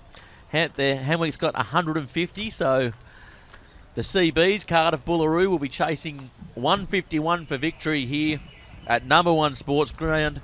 It looks like the weather's going to stay away. With me at the moment, I've got Murray Christie. Murray, we saw some pretty good cricket, some enterprising cricket in the first innings. The Hamwick's guys pushed the singles around. As we mentioned, the ball was a little slow coming onto the bat. How do you think this run chase is going to go? Well, I think the first thing, Gareth, is survival, because they need wickets in hand at the business end of the innings, and that's easier said than done. Because Sam Webber is a class act, and he'll be charging in. Obviously, it'll be Hamwick's. It'll be their strategy to get early wickets and restrict the Cardiff batsmen as much as possible. I think if the Cardiff blokes aim for around the sort of 4-5 and over mark for the first 6 or 7, and then basically let the pigeons loose after that. And before we go to the cricket, you had a good little look for the viewers at home and how the commentary box works on your Bar TV screens up there. This is Murray Christie, is obviously the man talking, the older gentleman. I'm Gareth Wazick, the younger guy sitting up here with the blonde flowing hair in the wind, and as you can see, the breeze is picking up ever so slightly here at number one sports ground. So the conditions are a little bit varied here. The conditions may play, I guess, into this Hamwick side. Absolutely, and I think the key is though is to pitch the ball up and make sure that they give the batsman nothing. I guess the game could be in the bag for Hamwicks if they put it in a good 6 or 7 overs. Yes, definitely. And who do you see the key to this Hamwick's attack? Who do you think is going to? Definitely Webber. Definitely Webber. Oh, and he's put that one through pretty quick, hasn't he? And big swing there by the CB player. And I think it's fair to say Webber to the power of 2, Gareth, because although Sam bowls with a reasonable amount of speed, the last time I called the game that Hamwicks were playing with Josh Leeson, Matt Webber actually closed the game out with about 3 for 15 off his 4 overs. Yeah, right, definitely good numbers there for this T20 format, as I think it's McGill facing up here. Both sides playing in the blue. Cardiff-Boolaroo out in the middle batting. And you can see the intention of Bailey McGill fairly early insofar as the field is well and truly up in the ring. He's trying to sort of clear that infield because there's absolutely nobody behind. Yeah, definitely. And with the third man and the fine leg down there, you can only think that they're expecting him to try and go over the top at the moment, not coaxing him into any catching positions out on the boundary. And although risks don't need to be taken, I think bat to ball and running a few quick singles and just rotating the strike, that's key, rather than try and hit the ball for 4 every time. Yeah, Hamwick certainly did it well in the first innings, didn't they? We didn't think they'd probably get as high as what they eventually did at 150, which is a fairly decent score, especially from what we've seen over the last couple of matches here at number one sports ground. Yeah. It was certainly a fairly cautious start. I think I suppose we'll know in about 10-15 overs time, but that partnership between Trappel and Dries, where they didn't take too many risks, they made sure they didn't lose early wickets, had a bit of a run flurry, that could be the telling factor. Yes, definitely. Oh, he's gone for that there. And it's Finlayson, I think. It is Finlayson at the striker's end now, opening the batting. Score none for 1. So Finlayson will be looking to rotate this strike around. Not a massive hitter of the ball. No, and skipper Josh Trappel has immediately moved second slip straight out to cover to try and plug up that run. Yeah, he's got that one away. Didn't really get much bat on it, but it's gone past the man there at square leg. And good running there from the Cardiff boys. Probably a little bit lucky for Sam Webber there because a little bit more bat on that. It's the short boundary, and that certainly would have gone for 4. Yeah, 3 runs off the over, so pretty tidy over there from Webber to start off this innings here. Cardiff-Boolaroo chasing 151 for victory. A task that, as we mentioned, isn't entirely out of their realm. I mean, they're not travelling as well as they would be liking in this NDCA competition, but yes, in this T20 format, anything can happen. Absolutely, and the shorter the version of the game, I've always found it tends to be a great leveller.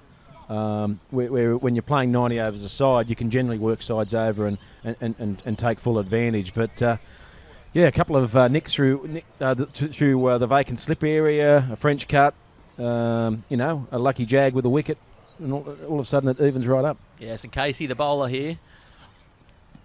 Oh, he's going up there, but no, definitely going down leg side. They're going to take runs there, though.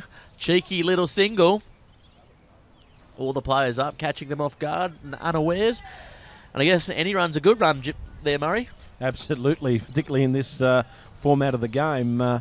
Looked fairly close, may have been sliding down leg side, but I'll tell you what, there wouldn't have been too much in it. Good shout. Yeah, definitely, and a little bit more pace off the pitch from this Hamwick side. I think obviously they boast the better bowling attack, the better pace attack. So they certainly hit the wicket harder.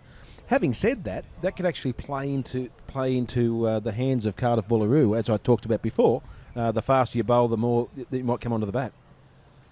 Oh, it's pitched a bit short. Fielder coming around, and he has caught that out of the deep and just put his bat out there, didn't he? It wasn't really it was a nothing shot, Murray. Well, it's a little bit unlucky because he's obviously got the sort of the outer area of the face of the bat towards the leading edge, but a little bit more bat on that. That goes over point for 4, but didn't quite get enough on it. It's skewed down to third man, and you don't see it very often, but yeah, we find him 1 for 4. Yeah, I guess he kind of maybe stepped away and just hung his bat out there a little bit too long, didn't he? He didn't really get behind the shot. As we go down now to the boundary, Pete Jolly.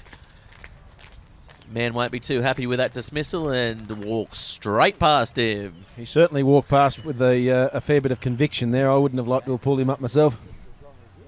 Yeah, no worries, and I don't think I'd be too happy with that either, and I'm used to getting pretty low scores in my cricketing career, that's for sure. Took a lot of catches though, Gareth, in the short leg position. Yeah, catching specialist, mate. As we've mentioned before, I'm the only one in this commentary box with a trophy named after me for my fielding prowess. So if you... The Cougar.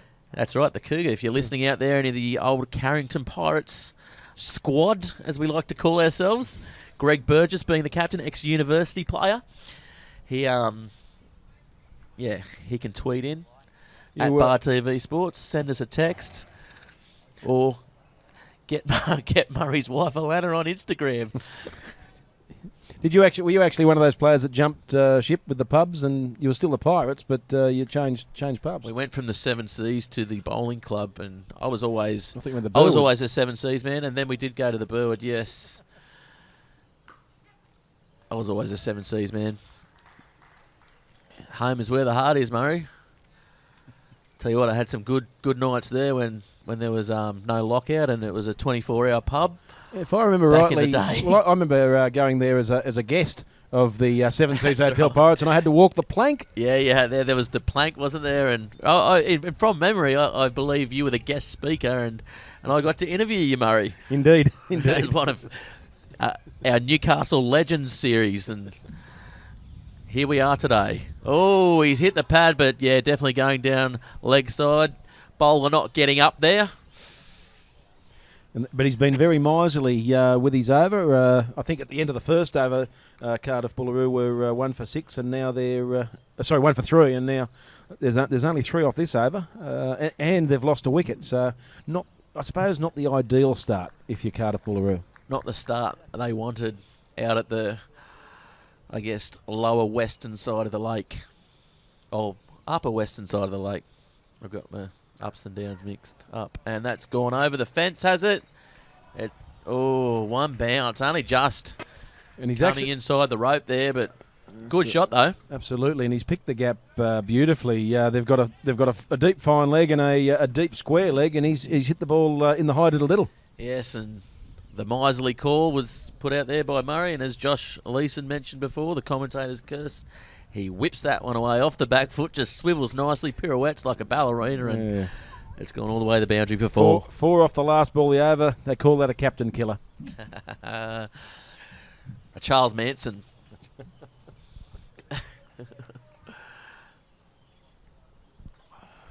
He's still in prison, isn't he? I don't think he's ever getting out, Murray. Yeah, he's getting. Our producer tells me he's getting married to. Oh, and that one's just beating the outside edge of the bat there. That's a good ball there.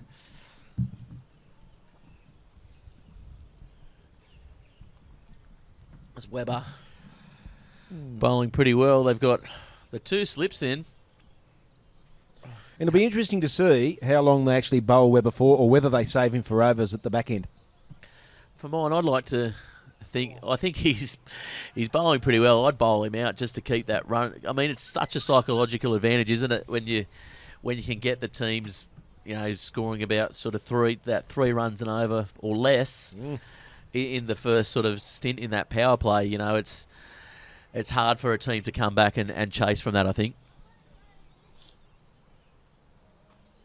Oh, he's got an edge there. Yeah. It's and Gareth, the fielder. And Gareth, I'm inclined to agree. I'd like to see him bowl one more over, perhaps one up the sleeve, just in case. They certainly have some players in the middle, Dries, Matt Webber, and bowlers like that can bowl a miserly line and length. But I think that psychological edge can make a difference.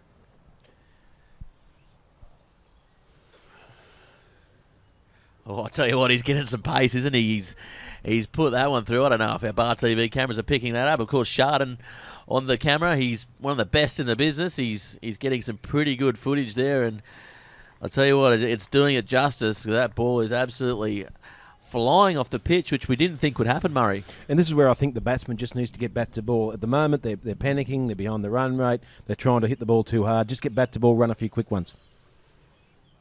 Oh, that one might be called a wide, is it? No, he hasn't called that one. I thought that might have been a wide. It's a little bit slower as well, but as you mentioned, getting bat to ball is what these guys need to do. Just rotating that strike and getting a couple of singles. I mean, all very well the power play is on and the fielding restrictions are in place, but just get bat on ball. Just feel your way into the match and, in the last couple of overs of this power play, then try and hit it over the top. As they've made a couple of adjustments here to the field. Yeah, fine leg's been brought up. There's a deep point with a deep third man. Oh, and I tell you what, the batsman just walks away shaking his head because he does not know where that has gone. That was a terrific delivery from Sam Webber, and typical of the man. He really is a class act, and in pressure situations, you couldn't think of a better player. Just so casual about it as well, isn't he? He's just waltzing around like he's not even from this planet at the moment. But he's not out there in the middle of this pitch. I mean, he's bowling it like he's bowling zingers from Mars, isn't he? Absolutely. And interestingly enough, if we look at the comparison, there's not that much in it. After 3 overs, Hamwicks were 1 for 13. Cardiff-Boolaroo 1 for 10. Yeah, early days, and he's found the gap there, and that's a better shot. Plenty of intent, and they're going, little mix-up. Yeah, and this is where we talked about Hamwick's cautious start. But by the end of this over, they were 1 for 20. Cardiff-Boolaroo weren't that far behind. That said, Mark Dries and Josh Trappel did get that bit of a flurry on for about 5 or 6 overs. Yeah, definitely. But I think the key to their innings as well, they were still tracking at about 6 and over, weren't they? Oh, quick single here, and if he had a hit, that would have been out for sure. And I tell you what, the Hamwicks fielders are on their toes, and the CBs are on their toes as well, looking to push the singles. They know what's got to be done, and they're quite happy to take it to this Hamwick side and put pressure on the field, Murray. Not a bad option, really, too. That fielder is at cover point. He's got to be doing everything right to throw those stumps down. Had he have done so, the batsman would have been out there. Oh, he's gone for that one. It's down the ground, and it's going to go over the fence for 6. The first 6 of the innings there for the CBs, and that's a cracking shot. That's a fine shot straight down the ground, Murray. Absolutely, and that is a terrific shot. Actually, he's really sort of laced that into a slight breeze, and it's landed just in front of the sight screen, and well, this augurs well for a good over. Yeah, definitely, and they're building, aren't they? Oh, that's a better ball there. Casey just pitching that one up a little bit further.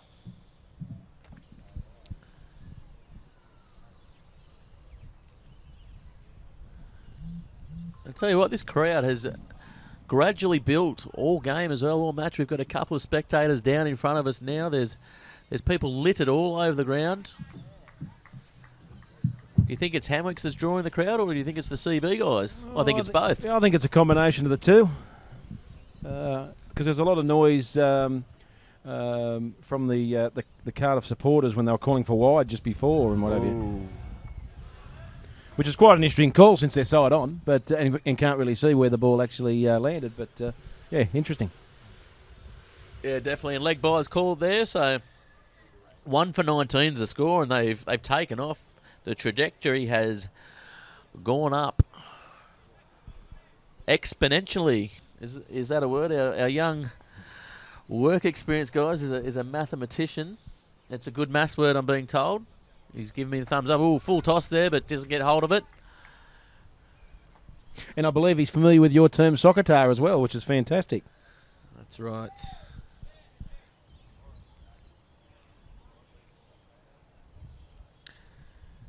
Of course, Bar TV giving all the young kids opportunities to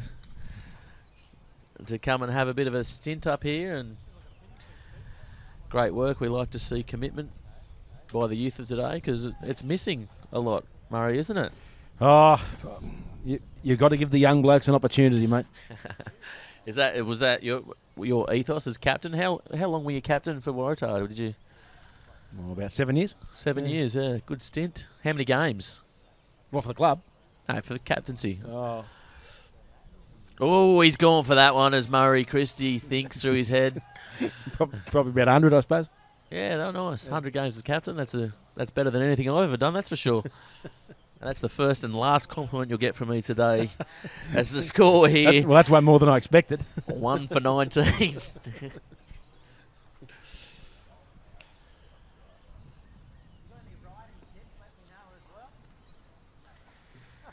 And Webber bowling again. I'll tell you what, he's gone for that one. It's hit down the ground. He's going to make it all the way to the boundary for another 4, and that's a fine shot there, Murray. Absolutely. He's riding his luck, Bailey McGill, but that's what you've got to do in this format of the game, and to take on the great man Sam Webber like that, he's doing a terrific job for his side.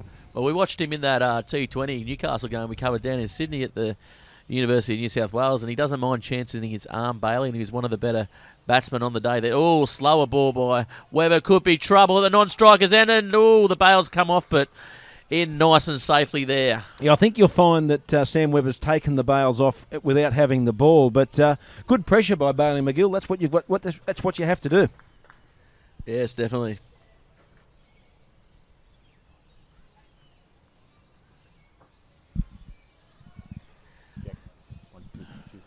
We're back.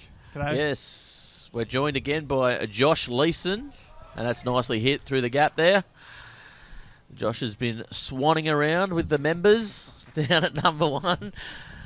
How is it down there, Josh? How's the atmosphere? Is it tense? The crowd's actually building, we were mentioning before, so Yeah, electric, I would say. It's quite intense. Intense, yeah. A bit of talk about this, about the 150 that Hamwick's made. A few people commented they might think it's a tad too small. But that Cardiff might have a chance here. So, well, 1 for 26, and we're into over number 5, so they are tracking quite well. Webber's been a little bit looser this over. We can take you through the card too for anyone who missed the first innings from Hamwicks. We've got Shane Hughes bowled McGill for 3. Mark Dries caught McGill, bowled Durheim for 24. Josh Trapple was stumped Mark Finlayson, bowled Liam Zammit for 32. Sam Webber caught McGill, bowled Durheim for 13. Reece Hanlon caught Finlayson, bowled Willett for 22.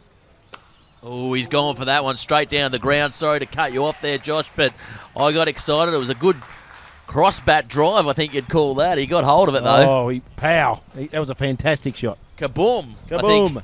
I think Dave Warner says, as that's another boundary there for the CBs. They're going along very nicely as we get back to the scorecard, Josh. Got Matt Webber caught Richard Green, bowled Ben Evans for 23. Cal Single was stumped Finlayson, bowled Evans for 12. Mitch Ray was not out 12. Mitch Casey was LBW from Matthew Willett for 1. And Tom Dwyer was not out 1. So Hamwicks are reaching 8 for 150. With the best of the bowlers was probably Willett with 2 for 26 off 4. And Durheim also 2 for 32 off 4. Yeah, nice one. Thanks very much for going down and sorting all that out for us, Josh. And the Hamwicks players are very serious about this competition, aren't they? They're very intense. I know that is, they're probably one of the more, I guess, professional sides in this competition in terms of sort of cricket. But they're taking this Twilight T20 very seriously, aren't they? Not giving away too much. No, I was just talking to Pete Jolly down on the boundary. He was saying that... sorry to cut you off, but he's gone for that. And that is over the fence there for another 6. And the CB guys are really taking it to this Hamwick side. Absolutely. And interestingly enough, after 5 overs, Hamwicks were 1 for 24. Cardiff were 1 for 30. That 6 brings it 1 for 36. Game on. Game on. Bailey McGill, only a small sort of guy, but he whipped that off the stumps and it's gone over the deep mid on boundary, so great shot. Yeah, I was saying before, we witnessed him in the T20 in the rep team, didn't we? And he was one of the better batsmen for the Newcastle side there at University of New South Wales from memory. Definitely plays above his years, doesn't he? Yeah, still only 18. Actually, I think he's just turned 18 because he was 17 when he went on that trip away a few months back when he got in a bit of trouble. So I believe he's 18 now, so... But a fine young player, Bailey McGill, and as we were sort of saying before, he's got St George looking at him, and a few other Sydney clubs are also looking at him for next season. So, good luck to him. Yeah, definitely. And as you mentioned before, you were telling a little anecdote of being down there with our boundary rider, Pete Jolly, Josh.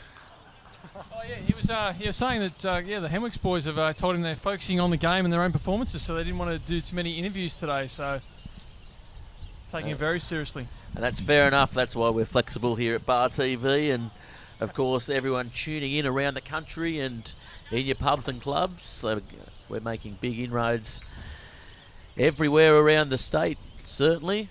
Covering off on all sports, especially coming into this winter season. That's a lovely shot placed through the gap there. Late cut. Nearly makes it all the way to the boundary, and he's tossed that in underarm. It wasn't much of a return throw there. Well, that's interesting as we watch that ball roll in. Nobody's actually got to the ball very quickly. They could have actually run a 4th run. Yeah, definitely. And the outfield looks a little bit quicker down at that, I guess, the Derby Street corner, you'd call it. Union Street, but yeah. I'd call it Derby Street. I go for the furthest possible landmark I could think of. Oh, and that's up in the air, and that's poor shot selection, and that is out. Caught nicely there by Webber. And he won't be happy with that effort there, the Cardiff-Boolaroo batsman. And for those watching the screen, it is actually Sam Webber. They are very difficult to tell apart. It took me about 8 years, actually, to work out which one's which. Matt's the shorter of the two, but Sam Webber's caught that one comfortably. That was Jonty Durham, I believe, the batsman who was dismissed. So, Durham. So he had the 100 on his first ever first grade ton on Saturday, so he's in good form. So, yeah, big wicket there for Hamwicks. Yes, and we go to our boundary rider, Pete Jolly. Pete, do you think you can get this one for us? Oh, mate, we'll try and have a chat with the batsman if you'd like to have a chat. No, I think he's going. Oh, yes, he is. He's coming over. He's in. Yes, we're Jonty live. Durheim. Jonty, how you going? Good, thank you. How are you Thanks for taking the time to talk to Bar TV today. We appreciate that, mate. Just give everybody a smile down there. Everyone's watching at home. How's it going out there? I mean, it's a competitive target, but a little bit dry, they were saying. Yeah, it's a good deck. Hopefully Bale's going to hang around for a few and just get a few partnerships together. Hopefully change the context of the match. And how's the ball coming onto the bat? Oh, a couple come off a bit slow there, as you can see with that one. It sort of didn't come as the bat as true as possible, but yeah, it's a good surface, so no excuses. T20, you love it? Yeah, it's good. Different format, but it's good to play. Oh, sorry, Pete Another Jolly. There's one's another gone. wicket out in the Thanks, middle mate. there. Won't be happy with that one. Sorry to cut you off, and thanks very much, Jonty, but there's another wicket fall and the new batsman in. He's going to be on a hat-trick here, the bowler. And that was a great ball. Oh, fantastic delivery first up. Visibility still not too bad, but that's a bit of a corker delivery. A full ball on middle and off stump, and bails are gone. Yeah, so we're going to go to the replay on this one, and that was a pretty good ball there. Oh, just beat him all hands I think up, you find didn't that he, ball might Casey? have shaped just away, and like I said, hit middle and off, and well, that's the first ball duck in anyone's terms. Yeah, definitely, and on a hat-trick now.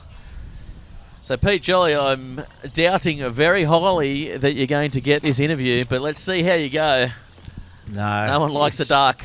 Quack, quack. Oh, Straight up the race. Take that as a no comment. yeah, he was going 2 from 8. I don't think we should really count that one because he's got a first ball duck. Yeah, definitely. I'm not going to count that one for sure, but yeah, the excitement here. It's a hat-trick ball here.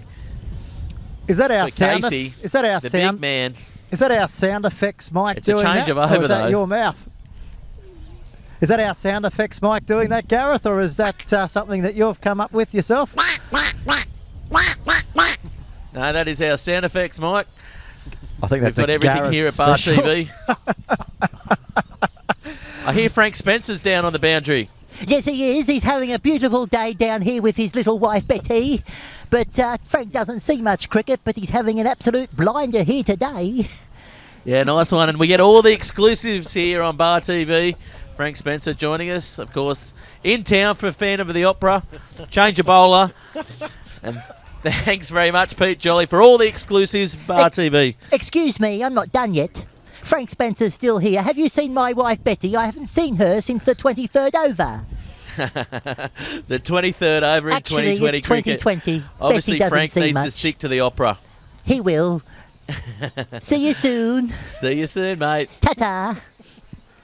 Bye for now. Yes, Pete Jolly down there as we... Looks like we've got a change of bowler there, so you were right, Murray. Webber keeping one up his sleeve. We're into the 7th over. Score here, 3 for 41, so plenty of runs, but plenty of wickets as well. So Hamwicks won't be too dissatisfied with what they've got at the moment. Yeah, Tom Dwyer having a bowl now for Hamwicks, the left armour.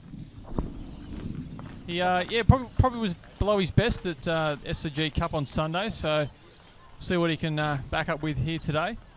And interestingly enough, after 6 overs, Hamwicks 1 for 39. Cardiff-Boolaroo 3 for 41.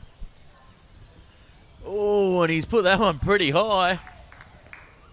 Is that a no ball? That's unlucky. I think that. Tom Dwyer's very lucky to get away with that. I believe that to be above head height, and was should at have been least- main to bowl it again. But At least 7 foot high, that was. nevertheless, it's a dot ball, and we all move on with life.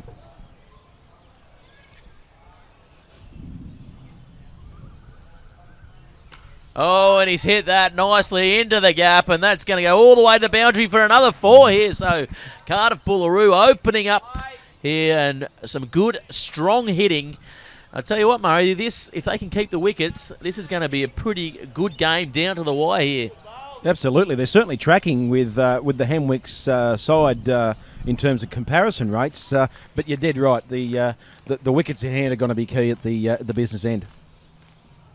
Oh, Bailey McGill, good shot there. Just changes his mind at the last minute there. He's so composed, isn't he, Josh? Yeah, it looks like he has a lot of time at the crease today. He's not being rushed at all in his shots, and very mature innings from the young guy. And if he stays there, it's going to really be dangerous for Hamwicks. Yeah, definitely, and maybe that time comes from that pitch being a little bit dry, as we said before. I mean, it's holding up a little bit. It wasn't so much with Webber, but I guess the other bowlers with a little bit less pace than what Webber has, it's going to hold up a bit. So there could be runs here in this next couple of overs. The thing with this Hamwicks side, they probably don't have that many strike bowlers anymore in past years. I mean, past years they had guys like Andy Marr, and now you pretty much got Sam Webber, the only real spearhead in their side. Matt Webber's a good bowler, but he's not that quick, and they've also got Mark Dries. But we got Dwyer and got Mitch Casey, who probably aren't as recognised frontline bowlers. So there's an opportunity here for Cardiff to really cash in. Oh, that's a better ball, and it kind of that swung away a little bit at the end there, I think. Just a bit absolutely. of late swing there for the bowler Casey. Tailed off, indeed. Firing up the lights too here at number 1 sports ground. It's a little bit dull, you would say. Yeah, it's certainly been probably the most inclement of our fixtures here. The wind and the clouds and the lights coming on. I don't know what good they're going to do in this twilight fixture with the overcast patterns here. You'd like to think it might make a small difference, but yeah, I think they're necessary this evening. That's for sure and certain. Josh, you were talking about the Hamwicks bowling attack, how they had plenty of options. I remember back in the day, in the late 90s, early 2000s, and they started with Terry Crittenden and Darren Herbert, and then you could relax after that because all they had then was Andy Marr and Reece Soper, so they were a real walkover. Yeah, that Reece Soper, he wasn't much good, was he? Oh, he's terrible. He got 222 in a final on this ground, and yeah, I think he could have pulled the middle stump out and played him with that towards the end. Yeah, unfortunately, I only really got to see probably the last year or two of Reece's career in local cricket, but yeah, they tell me he was a fine bat in sort of the late 90s to early noughties. Oh, he's chipped that over the infield there. It could go all the way, and yes, it has. That's a nice shot there. Timing it really well. And he's hit that to the boundary. There's a bit of something happening out in the middle there. No, I think it was more a bit of friendly fire. I think in turning, Casey was walking back to his mark, and the batsman collided with him. Yeah, so it moves the score along to 3 for 50 here. Really is a tremendous strike of the ball, Bailey McGill, for his size. I mean, he's a very diminutive sort of bloke, but yeah, really seems to give the ball a good whack. And I'm going to go all out and say he's my favourite player in the NDCA competition. He's got everything at the moment. He's bowled pretty sharp in the Hamwicks innings, and he's really setting himself up here for a pretty good score. Oh, that was a quick one there by Hanlon, but going down leg side, that'll be a wide. He's been pretty tight, Hanlon. Adam Lowe's my favourite in the NDCA first grade competition. Fair enough. Waratah stalwart. Lowy. Waratah stalwart, age 45, looks 65, but a fantastic clubman. Yeah, he could be a candidate for the captaincy too, I've heard. He'd bowl himself out, wouldn't he? Oh, he's hit the pads, but again, that was probably going down the leg side there. McGill thinking about a single there, but opting not to, with Hanlon chasing him down. Yeah, the lights are on. Great footage there by the Bar TV cameraman. Absolutely breathtaking stuff. Couple of lights out, actually. Yeah, there is a couple of lights out. Bit of maybe a pea shooter, BB gun. Blown fuse. Maybe a fuse. I don't know. I'm not an electrician, so I'm going with a more glamorous approach. And $2 globe. Some vandals have taken to number 1 sports ground. Put that in the Herald tomorrow, Josh. Vandals have taken to number 1 sports ground. So it's a fair slingshot to get it up that high. They've done really well. Well, you obviously didn't grow up in the country making slingshots then, did you, Murray? Hence the term, wouldn't feed them with a Shanghai. Is that a term, is it? It's when. Oh, I heard it off a bloke once. Well-travelled. The well-travelled Murray Christie. Lucky to get past Waratah. Oh, that's... Went to Stocko every now and then. Straight from Lynn Oval to the boat rowers. Yeah, nice. Not the wash tub? No, not the wash tub. It was the Stocko Bowling Club originally, and then they decided to drink down at the... did I say the boat rolls? You did. No, I meant to say the wash tub, actually. Yeah, the wash tub. Well, I've had a couple of beers at the boat rolls. I've had a few beers in Stockton in general. It's one of my favourite destinations to go on holidays to.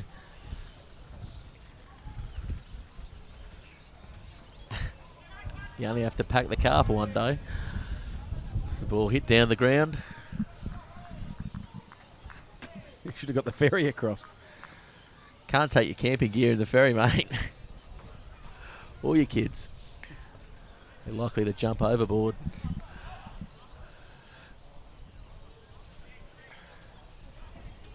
And Hanlon bowling himself, well, the captain bowling him out here into his 4th over. Score 3 for 53. Mitch Casey there, Gareth. Mitch Casey. That's what I meant, sorry. Thinking about Stockton.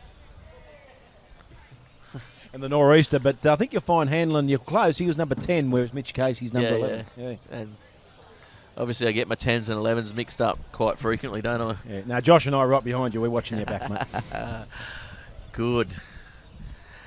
It's the only game we've had numbers on for both teams. It's the only game that I've made about 40 mistakes with. But we do thank all the teams that have been participating in this T20 coverage for Bar TV. Everyone's been absolutely amazing. Even the Hamwick side that have been a little bit media shy today, we had a good chat to them before the match started. Recalcitrant? Is that a term? That's not a term, mate. That's a condition. As the ball hit straight to the fielder there. Still on 3 for 53, so just bogged down a little bit here in these middle overs, as we mentioned. Well, yes and no, because after 8 overs, Hamwicks were 1 for 54. So in terms of comparison, they're tracking really well. They've just lost those couple of extra wickets. Yeah, but I just feel this Cardiff-Boolaroo side needs to probably be at the death about probably 10 runs in front of what the Hamwick side were. Just from the experience from the Hamwick side, they play in a lot of big matches.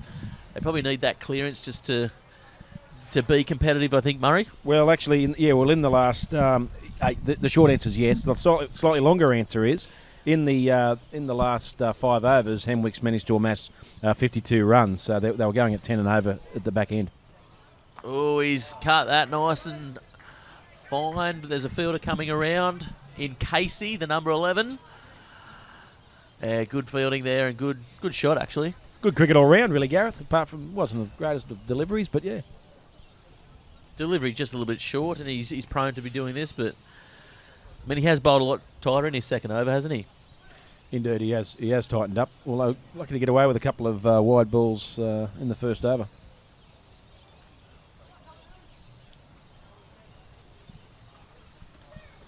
Oh, he's chopped that in the ground. Oh, good piece of fielding there. I'm glad he's got up though. Landed straight on the shoulder there. I was waiting for the season to end. The old AC. Yeah. The career crippler, I think they call that one. There's a name for everything these days, isn't there? Burner, career crippler. The stinger. Yeah. Oh, is that the stinger? Ray. No, he's behind the stumps. No, I get my 9s and 6s mixed up. Oh, that's a good shot over the top, but there's a fielder there to cut that off.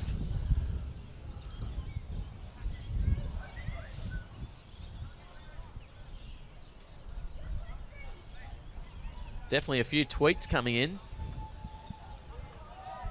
as we go now to the Bar TV replay. Oh, he gets airborne. Ooh, good bit of fielding there, but that would have hurt. Straight on the rocky boulder. Ooh. That's butcher talk for shoulder for anyone that doesn't understand Murray. Rocky boulder. Bar TV, you can learn anything from butcher to calculus. And everything in between. And everything in between. Score 3 for 57. I tell you what, I'll take a little bit of time out to thank the sponsors for this Twilight T20 competition. The Commonwealth Bank, of course, you've seen the ads around the grassroots campaign they're doing at the moment for cricket, which is really good. The Newcastle Herald, and we're gladly joined by Josh Leeson, who's tweeting away, he's writing away, but he's also commentating on this match for us. He's much revered journalist for the Herald, and we're streaming live on the Herald and Kingsgrove Sports. I'm kind of hoping that no one from the tax office is actually watching, given that Josh is actually claiming 2 wages at this point in time. Yeah. The highest paid man at Fairfax, Josh Leeson. Does the most hours though. I'll tell you what. Just me and Peter Fitzsimons. Yeah. Same sort of wage. I'd like to see the Josh files. Experience. The Josh files. He can speak French though, Josh. Bonjour, Jamamel, Josh. Well, I don't know if that was French. I don't know if that was French, but it could have been gibberish. very wasn't Maltese. No, it wasn't. There's a lot of ha and it's a hybrid language, Maltese, if you must know. It's a big melting pot of a lot of nations. Beautiful people from Maltese. That's why, obviously, I'm married to the good lady, a Maltese Chrissy. lady, yeah. Christine. Yeah. Big melting pot of Africa, obviously, the Spain region and of the Greek and Italian regions as well, all converged there. Of course, the famed Knights of Malta, for anyone at home. They say every person knows at least one Maltese person. There's more Maltese people living outside of Malta than there is in Malta. So Okay. there you go. We know Zamet, so there's another one. Well, I know Chrissy. Jamie Lind, the Merewether Carlton and Waratah rugby player who he's part Maltese, Murray. Never knew that. There you go. Kramer. There you go. Wow. Oh, and that's a ball that's hit down, and he's Oh, caught good that catch. nicely on the well, fence. Very well judged. I thought he yes. might have misread it there, Gibson, but he came in and took it nicely on the boundary there. Yeah, first ball of Josh Trapple's over as well.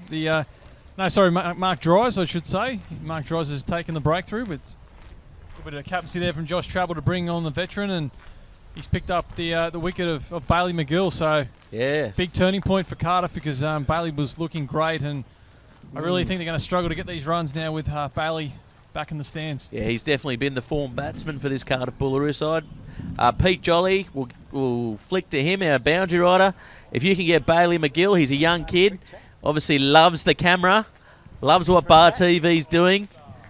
Get the young fella down here. Yes, You've got him. Well done, Pete Jolly.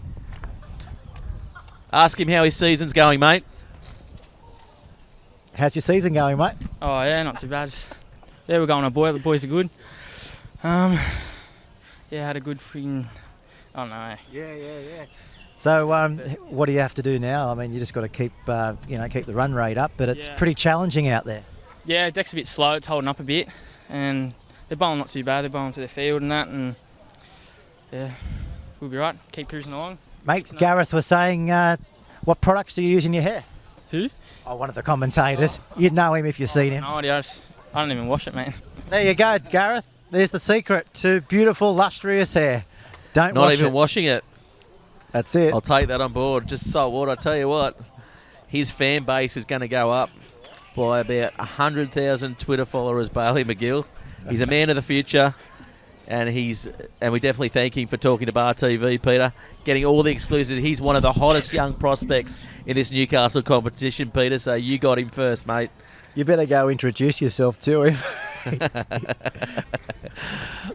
Gareth. I'm sure he knows who I am. He does. as we go back now to the action. Now, Gareth, you know you say I'm old and all that sort of stuff, but looking at Bailey, did he look like a young Shirley Strawn out of Skyhook? Yes, except Shirley Strawn had, I guess, a bit fairer hair, but I'll tell you what, ego is not a dirty word, Murray. Indeed. Horror movie. Yeah. What's another? You just like me because I'm good in bed? Living in the 70s. Oh, you were actually saying that to me. sorry, Murray. Jukebox in Siberia, Tall Timber. Tall Timber. Yeah, they're the later songs, aren't they? Yeah. I had their latest and greatest album. Oh, he's had a swing at that. That's got to be He's got to bowl overhead that height as again. well, does he? Does he? No. He hasn't called that. I tell you what, they've been a bit lax on these no balls overhead height in this whole competition. If I can bring myself to faulting the umpires, which I don't like doing, but there's been a couple of occasions where the ball's gone overhead height well and truly, but not pulled it up. Maybe it's because they don't like doing the lasso. No, you don't have to with the don't wide. No, just the noey. But yeah, right, of course. You like that lasso, don't you, mate? I just want to see the lasso, to be honest. I'd like to see him dance. Oh, we've got I found a lasso. bit of crowd shot there. The old bloke, obviously obscured by the young blonde. I wish she could maybe. She did wave. Thanks very much. Live on Bar TV, so she's probably going to go on to fortune and fame. Obviously, we're streaming live all around the world to Possibly India. a young Jennifer Aniston, if I'm I don't know, Murray. Is it? not the old bloke. It's definitely not a young Brad Pitt, that's for sure. And the ball, that's a wide. Yeah, called that one. Well called there by the umpire.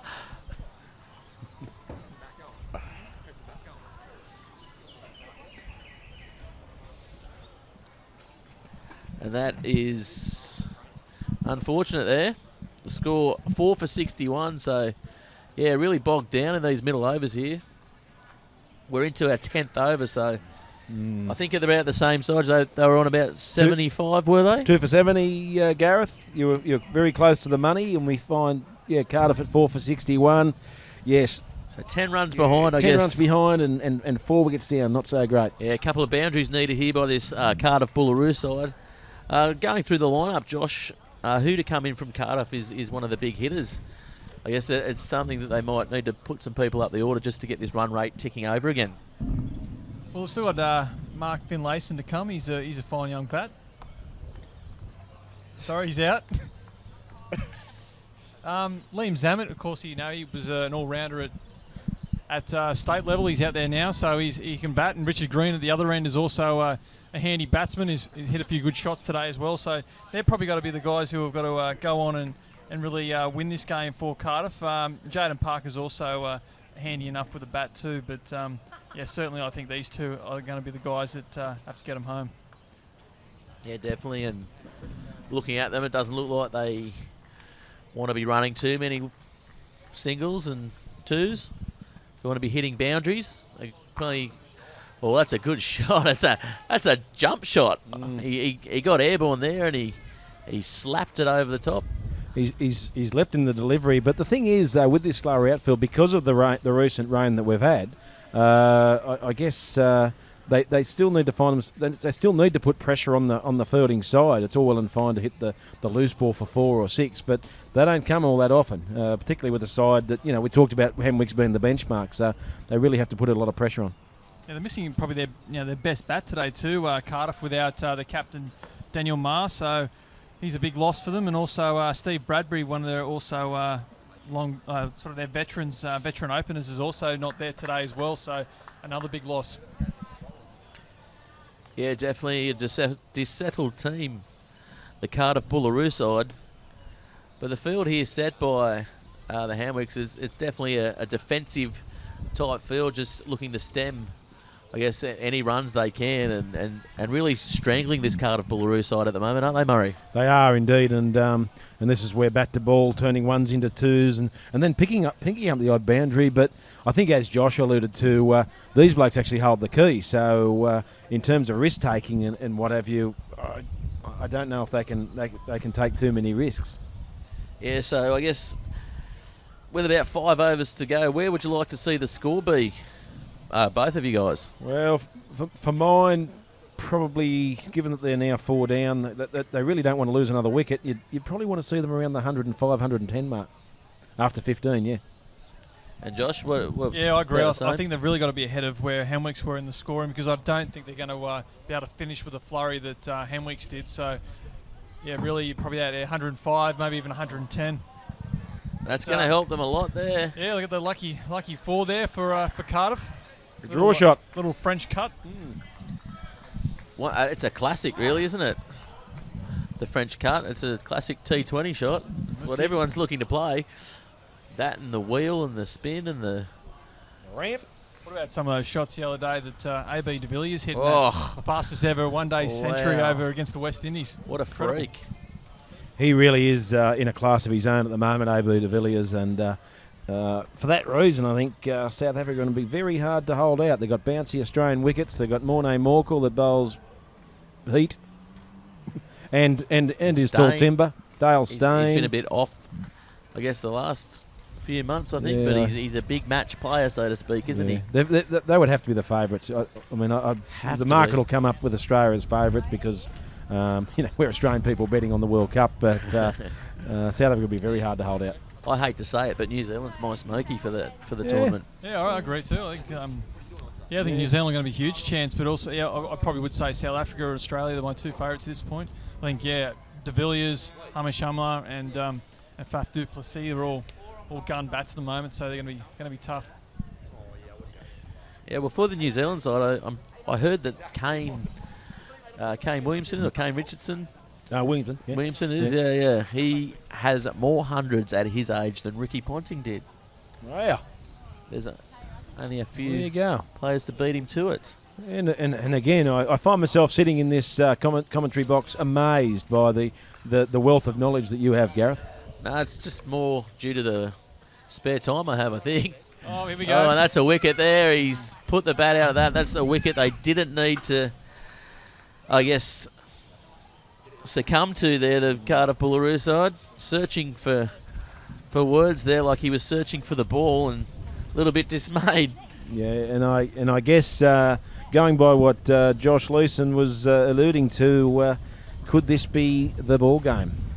Yeah, we're going to go to the replay here, and not even that good of a ball, but it's hit the top edge and gone straight down the fielder's throat. Yeah, Mark Dries has really sort of emerged as the partnership breaker. Yeah, I mean, he's probably the right speed for this pitch, isn't he? He's not awfully quick. He just bowls on the spot.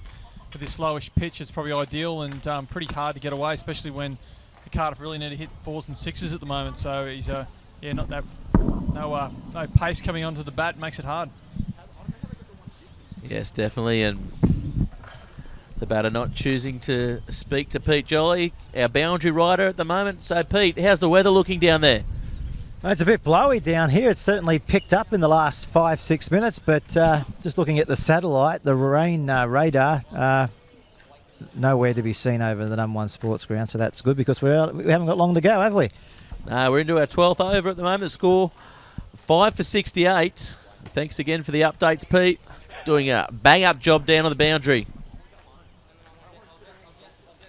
As we go back now to the action. And there he is, the boundary rider. He's not even a person. He's just a microphone. He is a robot. I am a robot. He does a great Frank Spencer. He does do a great Frank Spencer. Frank's still here. Hello, everybody. Oh, here he goes again. You've started him, Murray. I tell you what, if there was a movie being cast for Some Mothers Do Have 'Em, you would get the part, Pete Jolly.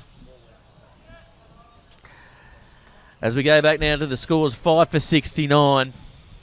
Really not where Cardiff-Boolaroo want to be at the moment. We're into our 12th over. Dries bowling pretty tightly here for someone who hasn't got the express speed of some of the other Hamilton bowlers. Going up there, might have hit the bat first, I think. Yeah, I think he's getting the ball to move around. Whether the ball, because the wicket being dry and all that, it can be quite abrasive. Now, whether they've actually getting the ball to swing conventionally or the reverse swing style, I think he's moving the ball around, which is becoming quite a handful and not quite coming onto the bat. They don't tend to use new balls in these games either, usually. Well, he's definitely pitching the ball up a fair bit, so that movement in the air is causing havoc at the moment for the batsman. The old wily Dries. Oh, he's been around a bit, and he's always been a terrific athlete. Actually, used to be a fitness trainer back in the day. Now an entrepreneur by his own right. Yeah, right. What's he do? I think he does digital sort of marketing type. Runs Mad Media, marketing digital marketing company. Well, there you go. Former colleague of yours, Neil Goffett, I think. He did, yeah. Had a little stint in there, with Drysy, yeah. After left the Herald to go work for Mad Media, and now CEO of Newcastle Basketball. There you go. Great Goffo. Yep. The great Goffo. I'm sure he's listening in at the moment. So very, if you're very listening well known man in the Newcastle cricket community.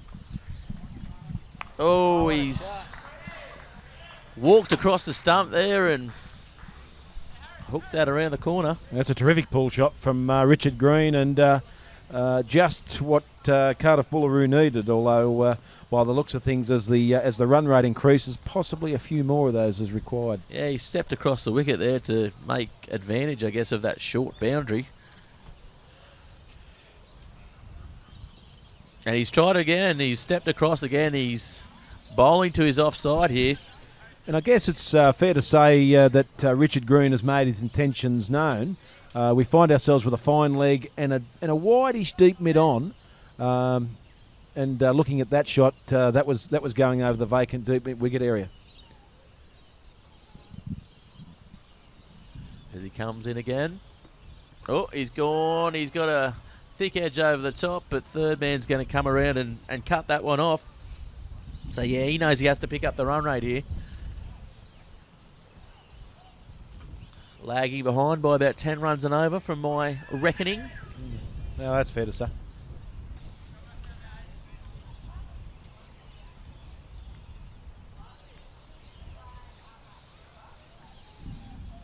So Maher into bat now. Tell you what, he looks like he's got plenty of power to maybe swing the bat around too if they need to. Indeed, they're all very powerful cricketers, the Maher family, and if he's anything like his uncles or cousins or whatever, whoever they are, plenty of ticker as well. The Boolaroo Brethren, I think they call them out there, maybe. Of course, Matthew Mars, also the president of Cardiff, so Mars in all the important positions. I've got Mars in high places, Garth Brooks. That's hit over the top as well, but no, just falling short there. And the Hamwicks guys are barking out there for some unbeknownst reason. Is there a... I think there might be a slight criticism that Mitch Casey didn't go for the catch there. I think it's fair to say, Josh, he would have been Superman to have pulled that off. Yeah, a bit harsh to say that he dogged it, if that's what they're implying, but... Wow. I haven't heard the dog bark since Team Wolf. I like it, though. Oh, he's got that past the fielder there. He was feeling at a point region. But cut off there. Got a couple for it. Yeah, I wonder if they'll give the dog bark to the skipper after a misfield. Yes. Oh, I would doubt it. So where does the dog bark originate from? Is this a thing that goes on in cricket? I've played cricket. I've never heard the dog bark. There was more of a meow when I played, suggesting they were a cat. Yes, and the work experience kid now just leaving, going home for dinner. Great effort there. 5 for 80 here over number 14.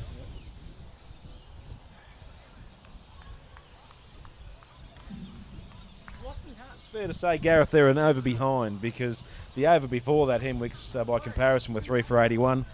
After 12 overs, after 13 overs, Cardiff-Boolaroo 5 for 80. Oh, Dries has bowled that pretty full there, and it's obviously moving away because it was a full toss, and he had a big swing at it and couldn't get anything on the ball. Richard Green trying to take full advantage of the short boundary. Had his opportunity there outside off stump, but couldn't quite pull it off. Yeah, as we watch him come into bowl now, and he's hit that one a bit shorter, and he's mistimed that one. Looked to get that a little bit finer than what he actually hit it. Just going through for the single is Green.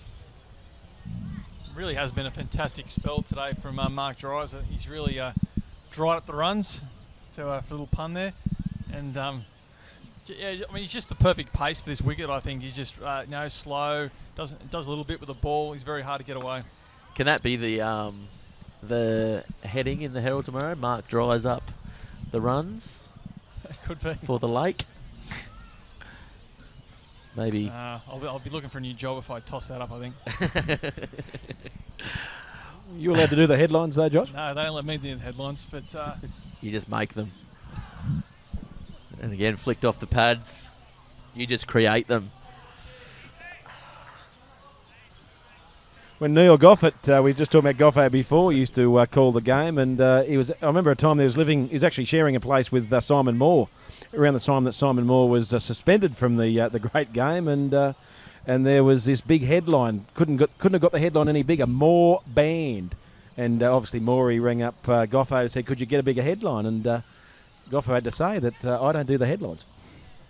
Wow. Yeah, many a journos use that excuse over the years to get herself out of trouble. Neil Goffett talking his way out of headlines for years. Or the other great one is we'll always go, geez, Wilson didn't look like that when I left the office. Then someone must have changed the story. When I left the office, just seconds before the printer hit print. Again, just a few off that over. It's 5 for 84. 85. Ticking over. Ticking over at a rate quicker than I can actually read it on the Bar TV Sports scoreboard here. About 6 and over at the moment, Gareth, and obviously 150 equates to 7.5 and over. So they're falling behind a little bit. Just a little bit, but I mean it's not something if they, as we mentioned, can get a couple of quick sixes and a couple of lucky boundaries. They're right back in this Cardiff-Boolaroo side. Well, 65 off 6 overs. It's pretty much 11 and over. So it's fair to say they need a boundary and over. Yes, and So they bring on a left-arm spinner here, Hamwicks. Abe Gibson. He's a relatively new guy to their first-grade side, and he's only played a handful of games, so I haven't seen him in live yet. So Does he bowl Josh left-arm author? he does, yes.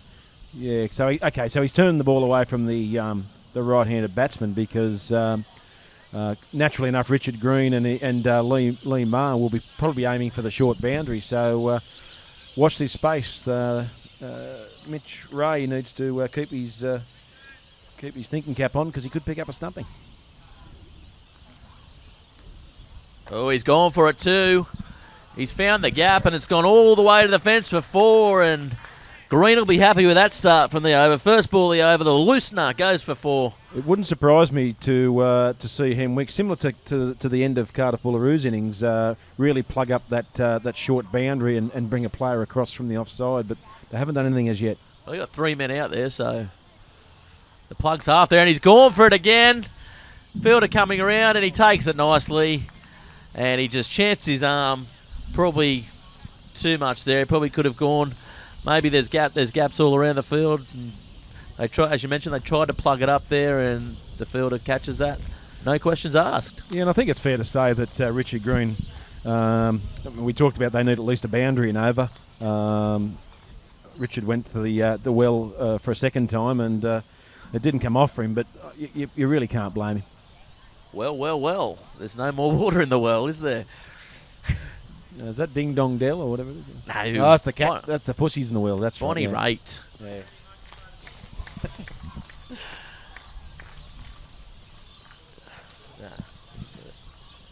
Yeah. Looks like Again, we're Jaden gonna Park coming to the crease now. We're just going to go quickly to the replay here. Yes, and just went for too much too often then, didn't he, Green? And the field was moved around a little bit and headed off nicely, didn't it?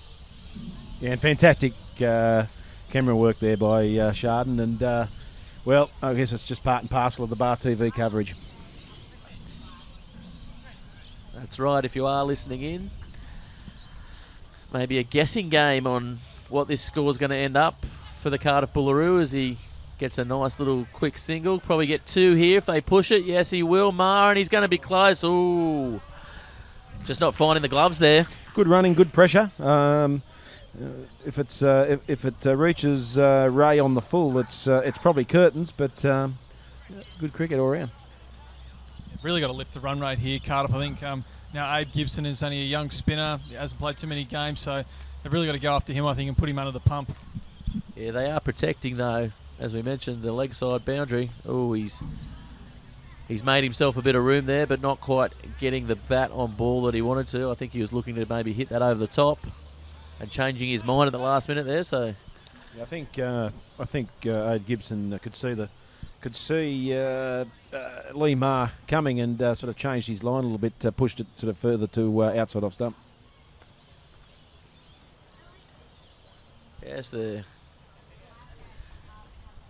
bringing a couple of players in, and they put what can only be described as a slip in as well. Ooh, he's gone for that one, and it could be close if he hits. Oh, he's hit directly, but not out. Comfortably in there. A bit of fielding there, though, by Mitch Casey coming from the fine leg boundary. He let go of it, didn't he? He's a big man, so he's got a big arm behind him. Probably a good thing that Lee Maher went straight away. Otherwise, it could have found himself in trouble. Oh, he's gone for that one. There's fielders out there, and they're coming around, but no. Nice shot there over the fence for 6. Yeah, used the feet beautifully there, Lee Maher, and got to the pitch of the ball and just hoiked it over the deep mid wicket boundary. So what the CB certainly needed there. The crowd happy with that one too, as we saw on the Bar TV replay. Smiles all around on the fence. And at 6 for 99, we talked about 11 and over. Just before the start of the over, I guess, and they've just got 14 off that one. So game on. Well, yeah, I think Mark Dries. Well, I guess the one thing I'm surprised I haven't seen, unless he's carrying some pain, is Matt Webber. Hasn't been introduced to the attack yet. Now, whether he's going to close the game out, I'm not quite sure. But I think this will be good for the batsman here because the ball's swinging around, so he can play into this short boundary. So look for a couple of these. Ooh. Yeah, it is a strange one that Matt Webber's not bowling because, this pitch would suit his bowling. You know, he's not that quick these days, but he does a little bit with the ball and puts it on the spot. So, I wonder if he is carrying a little bit of an injury. He did bowl on Sunday in the final down the SCG, so not entirely sure what's happening there.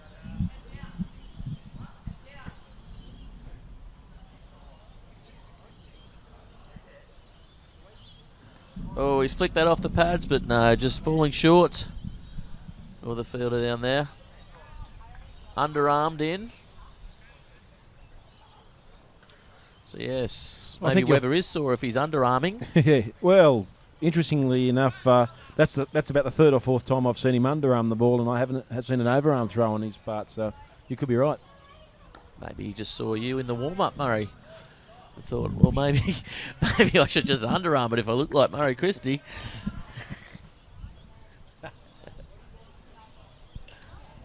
Well, Sunday when he got run out, he took a massive dive to try and get in before the Mark Cameron direct hit. So maybe he hurt the shoulder on the dive.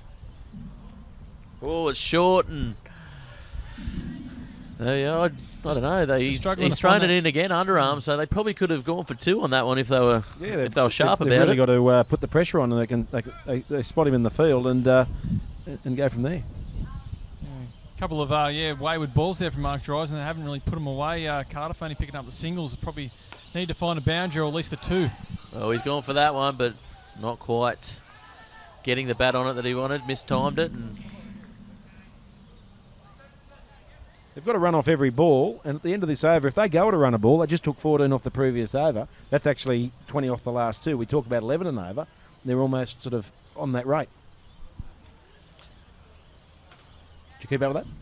I did not keep up with that at all. It was like A plus B equals Z. The answer's a pineapple. I can understand pineapples. 50s. Oh, there's going to be an overthrow here, and no, he's called over. Oh. But the opportunistic CBs, we're looking for a run. 6 for 105. We're into over 17. So we find ourselves with 4 overs to go. 45 needed. This is very doable, isn't it? Yeah, absolutely. 45 if they can. We look at the old commentary box there in the canteen. Of course, the volunteers in the canteen doing a bang-up job over there. So if you come here for Friday's match, we start at 5. Make sure you bring your money because there's beers on sale. There's a sausage sizzle. Bring the kids. They'll love that. A bit of twilight T20 cricket. Of course, two of Newcastle District Cricket Association's favourite sides in Charlestown and Merriweather are taking on this fixture. So we're expecting a bumper crowd here on Friday afternoon. So what's the talk in the Herald office? Is there people excited about this T20 competition? I mean, is Helen Gregory all up in arms about it? Is she loving it? Yeah, Helen's a massive fan of T20 cricket. I heard she's a big Newcastle City fan, actually. So, poor Helen, she's had her heart broken for a while. Ian Kirkwood, he'd be another one, wouldn't he? That'd be all over this T20 stuff. He's a Henwick's man, I think. Yeah. So he's probably watching in today. So Ian, if you're watching in at Bar TV Sports, and give us your thoughts on how the Hamwicks are travelling. Oh, he's gone for that one. Met it full, but didn't quite get enough on it to get it over the rope there.